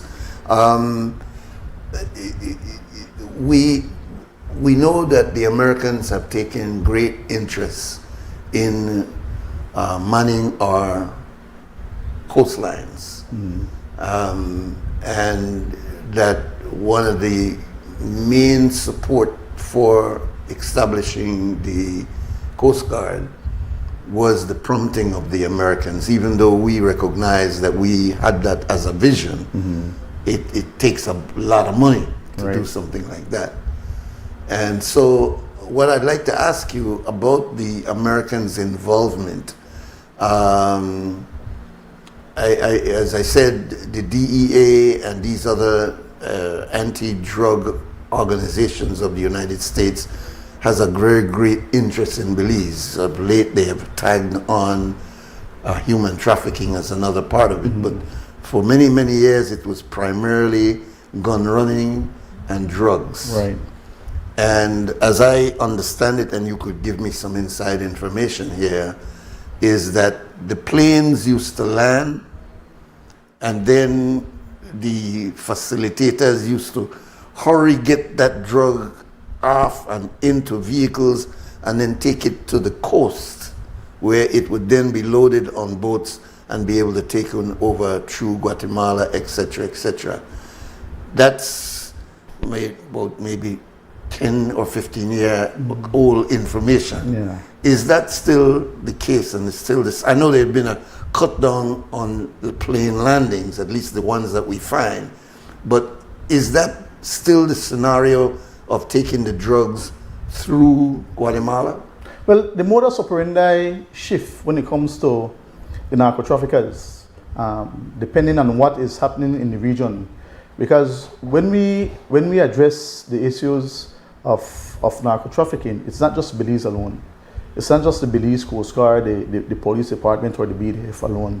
We have our regional partners that we work with. So who are you around the table? Yeah. So you have, it's really the Central American countries really. Okay. Each have a part to play in how we address regional security. Okay. So the strategic approach is one where there's collaboration between our regional counterparts. Okay. There's communication, there's collaboration, and so we're speaking to each other. Okay. Now, I know that Southcom, the United States command in this area, plays a very important and strategic role. Are they the boss around the table of these representatives, or are they just one of the leaders in this area? No, well, for us here in Belize, from where I sit, my leadership gives me directive. Okay. And that's Honorable Florence Somarin. Right. He is our Minister of National Defense and Border Security. Okay. So the directives or the policies that are sent down to the Coast Guard comes directly from his office. All right. And our national interests or the priorities for our blue space or maritime domain is of course generated from the Prime Minister and his cabinet. Okay. And so our political leadership determine and decides what Belize's priorities are when it comes to our blue space. And so they are the policy makers, really. Okay. They are the decision makers. All right. And the Coast Guard is one of the execution arms when it comes to the implementation of those policies and those directives. So we are a tool in the government toolbox when it comes to security and safety, citizen security and safety within the maritime domain for the country of Belize. Outside of the drugs, and we're going to open the phone lines for those who, after we take this next break here, outside of narco trafficking, what are some of the other important issues on your agenda? I know rescuing people, you are called when people need to get that arm out there. But what else do you deal with? Do you deal with illegal fishing? Oh, yes. Do you deal with some of So, these other? yes. So those are some key issues for us in our maritime space. Okay. I think it's important to highlight, Nuri, that Belize's maritime space is vast. Very, very vast. In fact, when you look at our land space, our maritime space is almost double the size of our land space. Yeah. And so the maritime space for Belize is more than just water.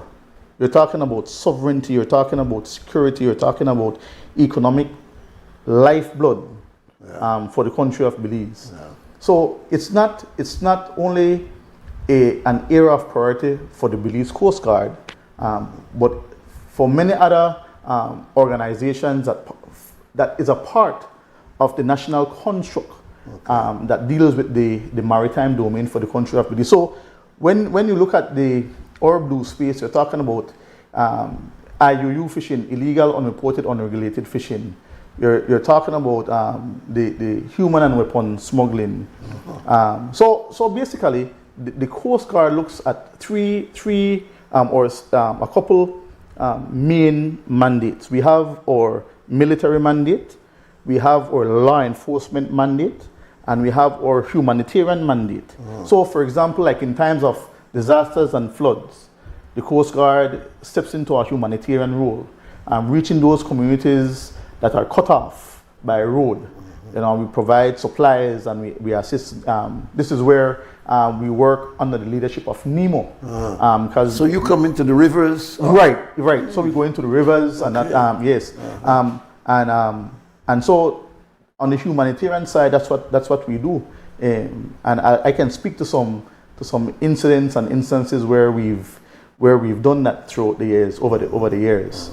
Any flooding in Belize, you'll find that the Coast Guard will be there. And then, of course, the law enforcement mandate when it comes to, like I said, the illegal fishers or the criminal element who would run from the police on the mainland and go to some of these keys, or assisting the police in communities like San Pedro. As you are aware, we just last week or so we established a permanent presence in Kikaka in support of the law enforcement initiatives in that area of operation. So we do a lot. The Coast Guard really do a lot in the blue space. And I can tell you, for example, throughout the East, the Christmas and the New Year, we did several search and rescue missions where several lives were saved. And our guys respond whether it's day or night. It doesn't matter what the sea state is. Once the Coast Guard gets that call, we are going to respond. You also had, I don't want to call it a hiccup, but there was an issue there in the north all tied into the Corozal Free Zone, where there was concern about in that Rio Hondo area. You were also working along with the Belize Police Force and the BDF to try to have surveillance in that particular area. Talk about that, because we heard that there was some challenges in that area. Well, the thing is, Nuri, anywhere you go, border areas are sensitive areas, because you're talking about the sovereignty of two nations. So it's that point where sovereignty converge for both nations. And so you have to, it requires military maturity. It requires having a good sense of the landscape and having a good understanding of not only your domestic laws but international laws as well. Having a good understanding of how to engage, especially when you're dealing with civilians, because it's not military to military. You're talking about military to civilian engagements. So you really have to be careful, because in today's era, you're looking at human rights abuse. You're looking at appropriate use of force and this type of thing. And so as we operate in border protection and ensuring that our borders somewhat remain safe, it comes with its own complex challenges, and so it requires good guidance, and we get good guidance and directives from our leadership as to how we are supposed to operate in these areas. Have your men and women ever had direct confrontation with the cartel in that area? Well, we've had not the type of engagement where you'll have an exchange of fire. You'll find that for the most part, people who operate along our borders tend to make every effort to be elusive and evade the military and law enforcement, really. So they don't really care to engage you. Their primary focus, or one of their main focus, really is to move whatever product they want to move and get away. Because at the end of the day, we have to understand that the criminal element is more than a gang. We sometimes we fail to understand that it is a business enterprise. They are interested about making money. How do I get that extra dollar? And so constant engagement with the security forces don't really allow them to make money. So the belief then in many people's mind, because of the news media, is to believe that the cartel is this dangerous operation that is always confronting the police and others, when in reality they're businessmen. No, it's a combination of both. Yeah, I want you to understand they are dangerous. All right. They are dangerous. They will, because they operate in what we call the gray zone. Because you have to remember, the criminal element does not recognize borders. They do not recognize rules and laws the way we do, right? And so when they operate, they seek to legitimize their operations in those communities, in those border communities, because at the end of the day, it requires support, it requires buy-in. And so what they do, in some instances, you'll find that the way the cartel operates is that they'll try to delegitimize the government and say to the communities, listen, the government is not doing this for you. But we will do it for you. And they try to win hearts and minds, right? Like El Chapo. Right. El Chapo. So that's the way they operate. And while they will try to initially win your heart and mind into being a part of their operation, if that doesn't work, then you see the other side of who they truly are, right? So it's not to downplay how serious they are and how dangerous they are. You know, we cannot be naive when it comes to working or combating. I should say, when we combat and go against any criminal element, being it an external element as the cartel, or even the domestic component in when it comes to gangs. All right, let's stop. We'll take our next break. When we come back, our phone lines will be open so that you may be able to ask Admiral Sabaranis any questions that you may have.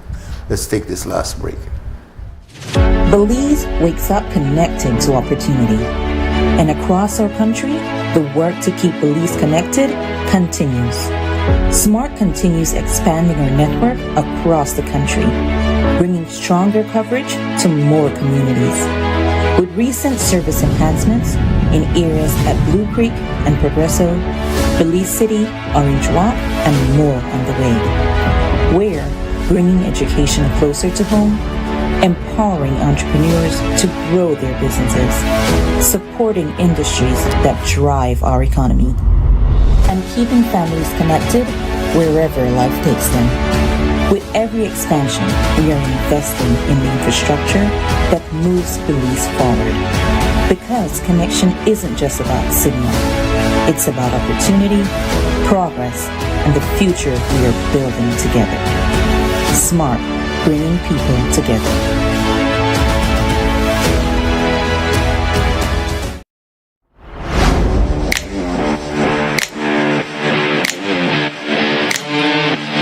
Every great job starts at Brothers Habet with the best supplies and the right support, including free delivery on site, so you can focus on the job.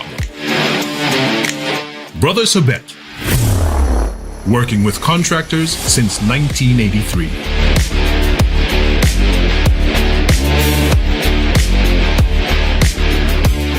En Atlantic Bank, tu comodidad es nuestra prioridad. Nuestro centro de contacto está diseñado para mejorar tu experiencia bancaria, con una amplia gama de opciones de servicio al cliente. Ahorras tiempo y esfuerzo. Puedes llamar fácilmente para bloquear o desbloquear tus tarjetas de débito y crédito, realizar consultas de cuentas y acceder a información detallada de tus tarjetas. Ya sea que necesites asistencia con la banca en línea, apoyo para comercios o consultas generales, nuestro equipo está listo para ayudarte. Para mayor comodidad, si todos los operadores están ocupados, puedes dejar tu número y un operador te devolverá la llamada lo antes posible para asegurarse de que recibas el apoyo que necesitas. Para mayor seguridad, es posible que necesitemos verificar tu identidad con un conjunto de preguntas sencillas. Recuerda, Atlantic Bank nunca solicitará tu nombre de tu usuario ni contraseña de Atlantic Online por llamada telefónica, mensaje de texto o correo electrónico, asegurando que tu información personal permanezca segura y protegida. Nuestro equipo de apoyo está disponible de lunes a viernes, de 8 a.m. a 6 p.m. en inglés y en español. Simplemente marca al 223-1212. Esta es la línea dedicada para nuestro centro de contacto. Atlantic Bank se compromete a brindarte un servicio excepcional y las herramientas que necesitas para administrar tus finanzas de manera conveniente y segura. Aprovecha al máximo nuestro servicio del centro de contacto. Atlantic Bank, building the future together. Amandala is now online. You can now access Amandala's midweek and weekend issues online by logging on to our website at amandala.com.bz/news and joining our membership portal today. There's 5 easy steps to get unlimited access to weekly e-paper, archive publications, and a host of other exclusive contents. Number 1, go to Amandala's website. Number 2, navigate to subscribed areas. Number 3, choose a membership membership level. Number 4, check out using our secured portal. Number 5, log into the members only section. Telephone numbers 501-280-4703 or 202-4477. Fax us at 501-222-4702, or you could email at amandalapress@yahoo.com or amandalapress@gmail.com. Amandala, all power to the people.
Welcome back. This is WUB Wake Up Belize Morning Vibes. Our guest is Admiral Sabaranis, and our phone lines are now open at 280-5848, 280-5848.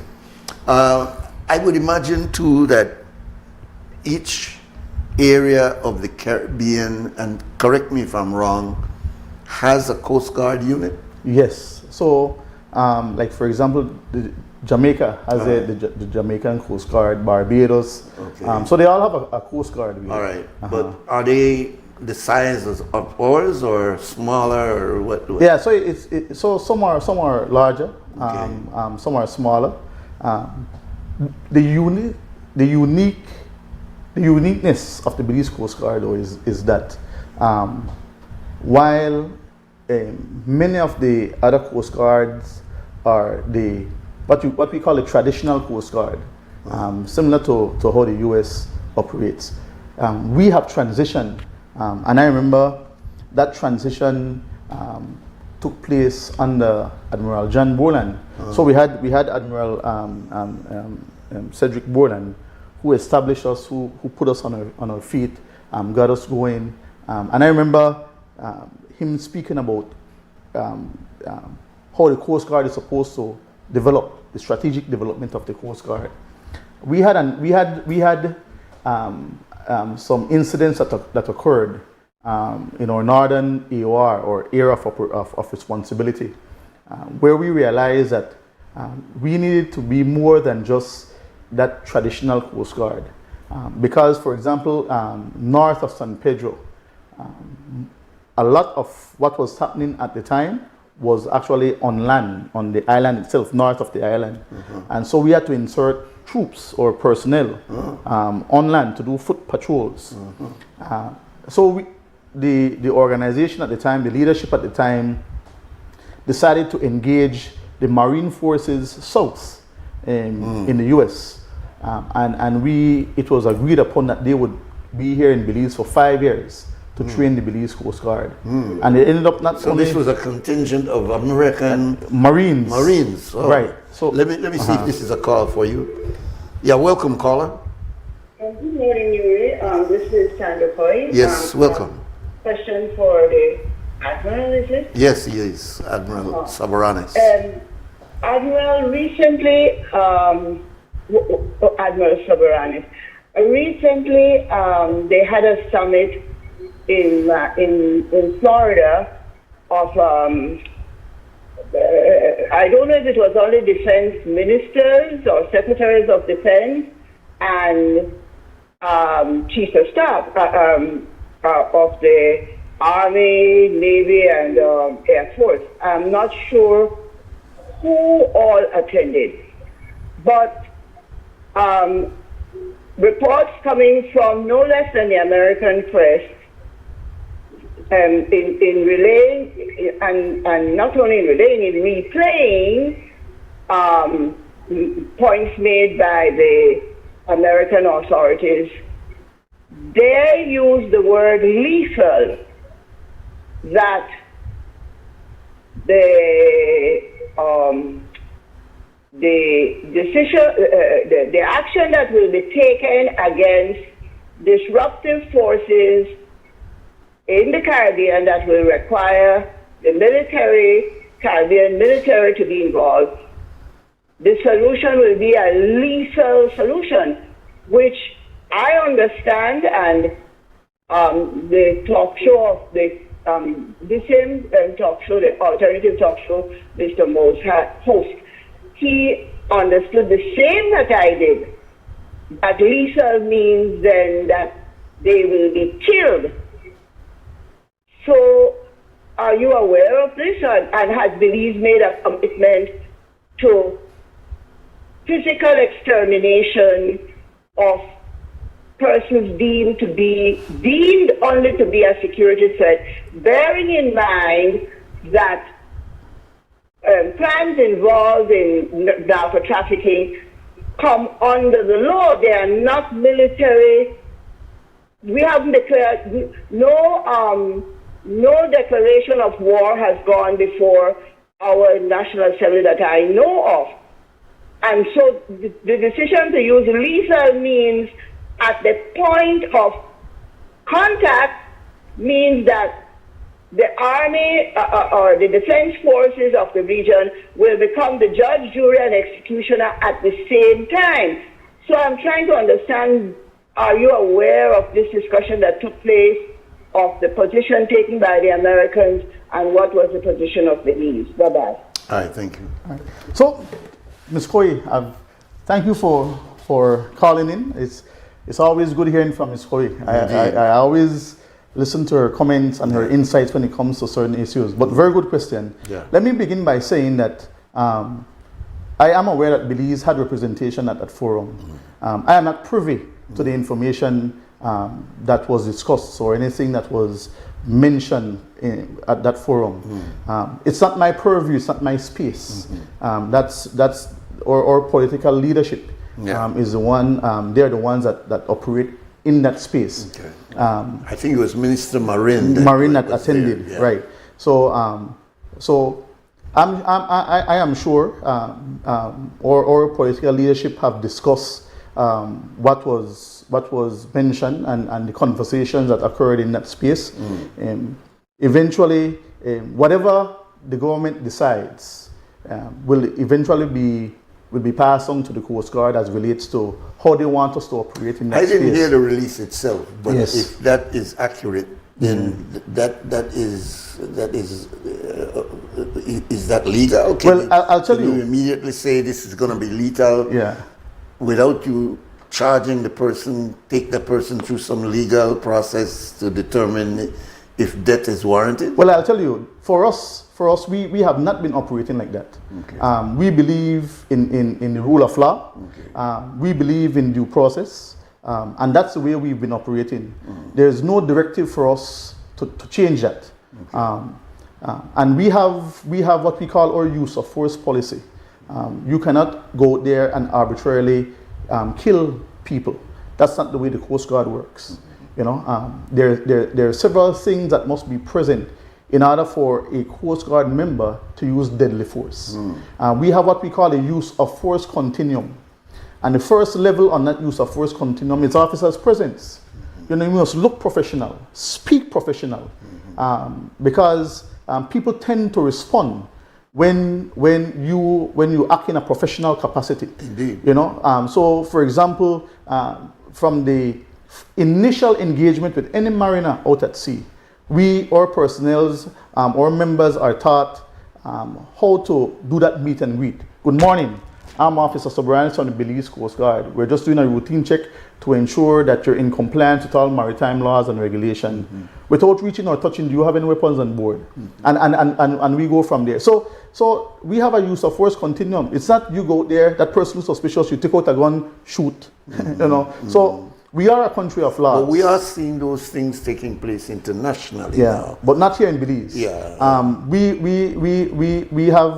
We have our laws that are in place. I'm asking you this because we watched the Trinidad Coast Guard or Maritime Authority having a real problem with the American use of their space to carry out an extrajudicial arrest of Madeira, and even the presumption that certain boats were loaded with drugs, even though there was no proof, there was no way to show it.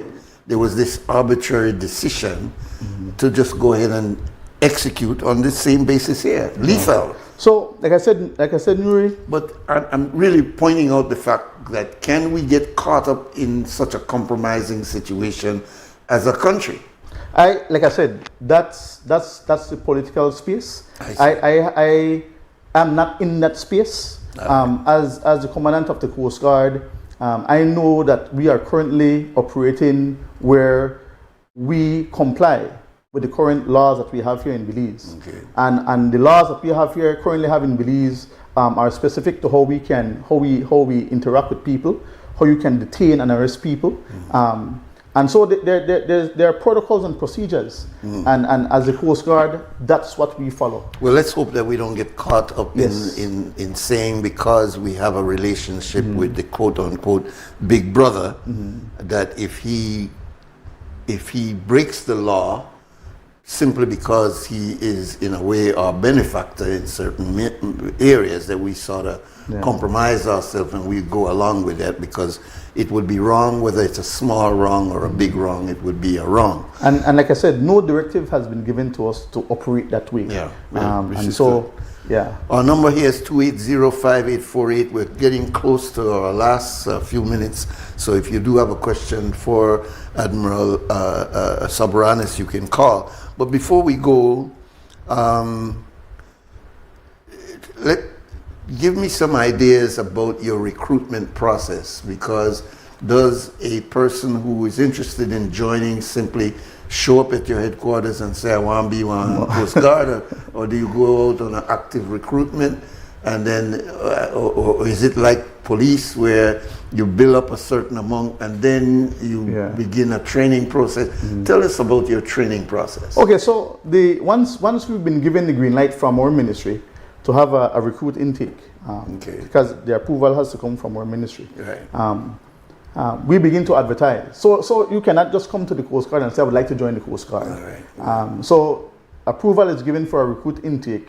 We advertise, and we set a deadline for application. What are you looking for your recruits? Because I'm sure it's a very, I think the uniform look good. I like that white uniform, right? But what age are you looking for? If they come with a high school or a sixth form or a college? So the legal working age of 18. All right. Right? High school. high school. We've expanded or we've opened up the opportunity for over the past I think 1 or 2 intakes where we accept applicants who have gone through the trade schools, because we understand that not everyone goes through the high school process, Right. you know, and we also need some certificate, right, and we also need skilled people in the Coast Guard, electricians, plumbers, that type of people with carpentry skills, that type of thing, and so we accept those applications as well. Normally we'd get around 700 or so applications in total, and from that we would narrow it down to like maybe 250, 300, because sometimes by going through the application process? So we have a team that goes through each application to ensure that they meet the requirements. And your normal intake for recruits would be what size? Normally we would take in, like this last intake we took in 75, understanding that that number will dwindle. Right? By the very fact of when they go through the training. How many how long is the training? The training is 12 weeks. 12 so we have a 12-week training program, and once you graduate from that 12-week training program and you come and you get into the Coast Guard, you go through a 1-year apprenticeship program. Right? So the 12-week program is to really break that civilian mindset and begin to establish what we call a military mindset, the type of discipline that is required. And so once you complete that 12-week training package, you come into the Coast Guard, and then you go on that apprenticeship program where every month there are certain things that you must check out on. And so at the end of the year, if you've checked out on all the requirements, then you are promoted to a seaman. Because once you graduate, you're a seaman apprentice, and so once that year is completed, you've checked all the boxes. Then you're then promoted to a seaman. The police department has found that even though it has a good cohort for its training, it still finds that when it's completed and the officers they get back into the street, that it was not enough time to actually cover a lot of what they will meet once they get into the streets. You are saying that you go through a 12-week training, but then when they join the force, they are still not on the ground because they have to go through so the training in a way on the job training so it continues. It's continuous is that also training being done in the BDF? I'm not sure how the BDF does it, but like I said, for us, we do continuous training because we understand that that there are certain skill sets that you require. There are certain things that you need to know that the 12 weeks does not accommodate for, and so hence the reason once you graduate, the training continues. That 12 week just prepares you and say, okay, I am ready to now enter the Coast Guard proper. I've been given that baseline. I've met the discipline requirements. I've met the criteria, that baseline criteria, where I can now call myself a Coast Guardsman or a Coast Guardswoman. And once, like I said, once you graduate, then you have a booklet that you must complete all those requirements within that booklet within the next year. And once you complete that, you're promoted to a seaman. And the training continues really, because if you want to reach to the next rank, then you have to continue. Training. Yeah. Right. Well, I think the police could use that. Yeah, because that's a very good format. Well, you have to look at, like I said, for us, the leadership of the Coast Guard, we look at or what our mission, what our mandate is, and then you configure your training, you configure a training model to ensure that your people are trained and equipped to execute that mission and that That mandate. seems, I've looked at the Americans' armed forces for a long time and recognized that the grunt is the army. Like, they take anything. And then you have an elite squad that goes up to the Marines. And then you have people who say, well, no, I don't want any of that, I want the Navy. And then from out of that, they say the highest level is the Air Force. And so you have not anybody who gets into the Army necessarily can make it into the Air Force, because the criteria keeps going up and getting even more stiffer. For example, you very rarely will find airmen or pilots or people who are in the Air Force being just high school graduates. Yes, because the cognitive requirement is different. So is that I'm bringing it to asking whether or not that is also in the armed forces of Belize. So you'll find the uniformed forces. Yeah. Of So Belize. for example, in the Coast Guard, we have the Coast Guard man or woman who will do the routine operations. Then we have those who are Marine infantry trained. These are the personnel who have gone through that 5 year, when like I said, the Marines were here for those 5 years. It's one notch above the normal routine that we do in the Coast Guard. So they are trained to a higher level.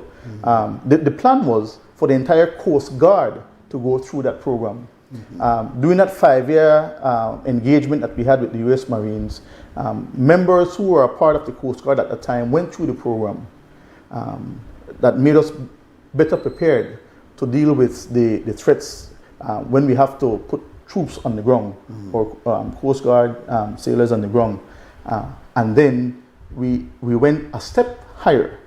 We created the Special Operations Group. This is where the Navy SEALs came in, and they ran that program for us. And they did several cycles of that initiative. Eventually, what they did was that they did the trainers program. So we have personnel within our Special Forces unit that are able to train and develop special. Because they've gone through the SEALs training. Not only have they gone through the SEALs training, they have gone through a program where they are now instructors. So they have the skills necessary to develop special operators organic to the unit. And so we plan on doing that. Right now we have a couple guys who are a part of doing the BDS Special Forces training, but we intend to reactivate our own Special Forces program where we train our people, because we have instructors that are capable and competent of doing that. So you don't have to look outside to get those trainers. No. Does Belize, and maybe I'm asking you information from River Bottom now, but does Belize envision an elitist force that would combine police, BDF, and Coast Guard? That was the initial concept. When I remember many years ago when we had the BDF had what was called BSAL, Belize Special Assignment Group, which really was a combination of all three organizations that you just mentioned, where we had members of the police department, the Coast Guard, and BDF.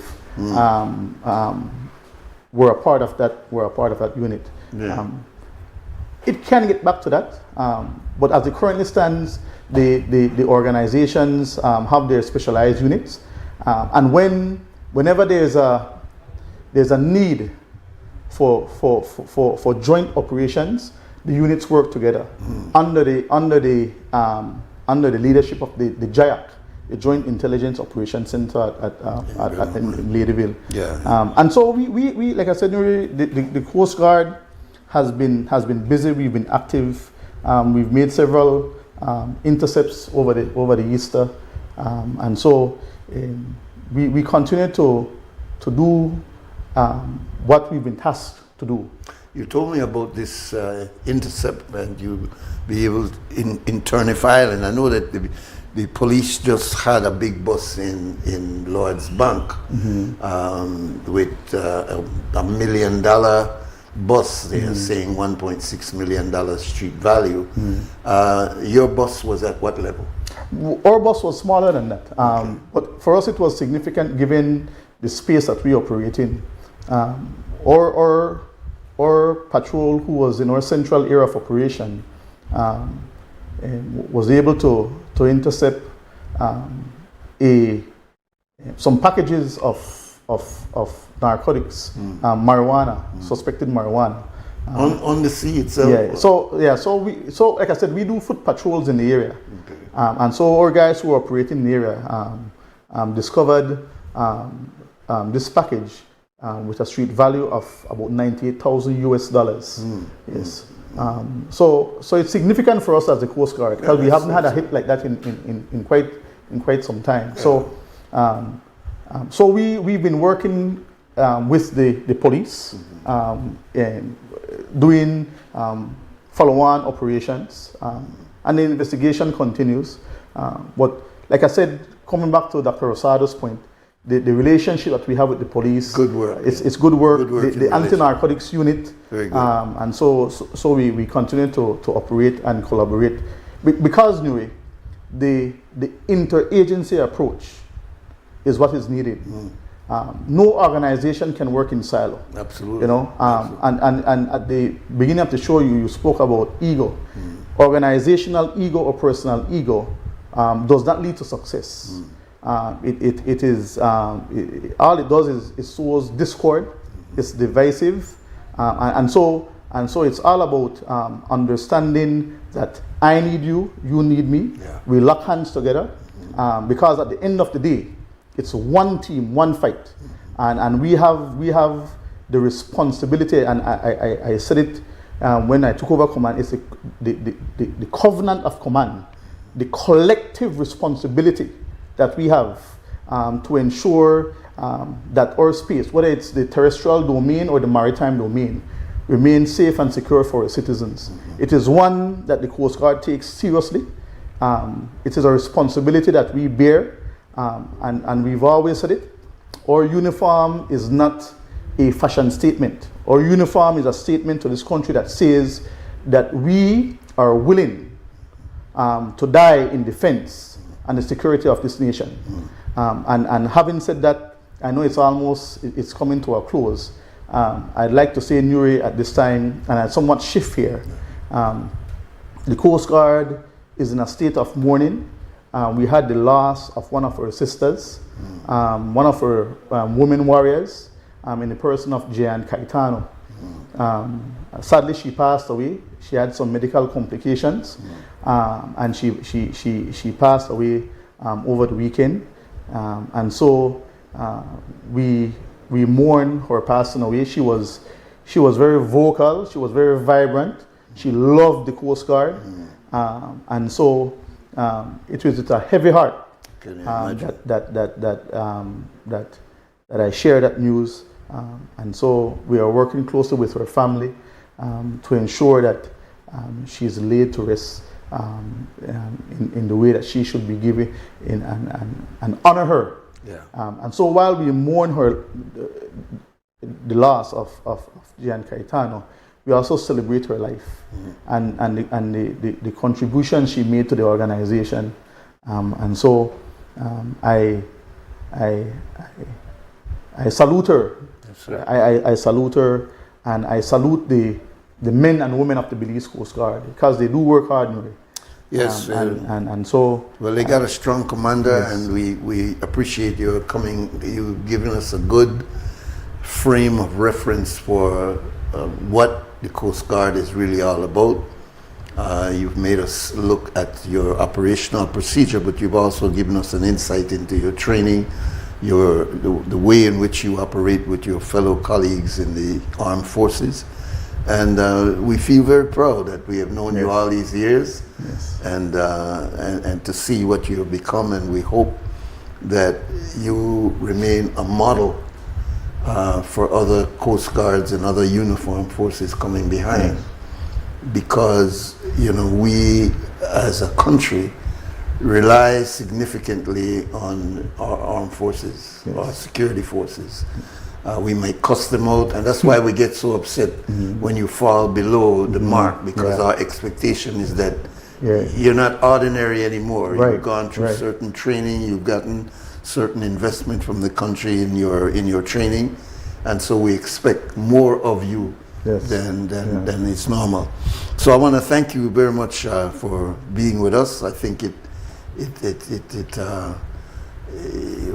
we couldn't have asked you for more. Could I get into some other areas there, but I think you've given us a very good overview of what you do. So I want to thank you very much. And I want to thank you also for being with us over this period. We will be back tomorrow. We have a guest who's coming in as early as 7 o'clock tomorrow. So you could just imagine who that is. But we'll leave it as a surprise, and we hope that you will join us. So let's thank Larry Guerrero downstairs in radio simulcast. Upstairs we had Harlan Wagner as our MCO this morning, and of course Mr. Cliff Lewis, as always, the person who is the backative for all of what we do here. So Belizeans, remember to stand strong and to stand firm and to do the right thing. That's right. For now, we gone! Wake up, Billies, we gotta keep moving, na na na na. Wake up, Billies, wake up, Billies. Everybody gotta put their time in. Wake up, Billies, wake up, Billies. Voice our opinion and place your calling. WB, get up, make every day count up. Wasted people, do your part, play around, get where you need to. Look and tune in for work or in your vehicle. If you got a problem, pick up the phone. Why wait till the time calling is not so it no matter even if you're at home. Just call in. WB. Wake up, Billies, another day.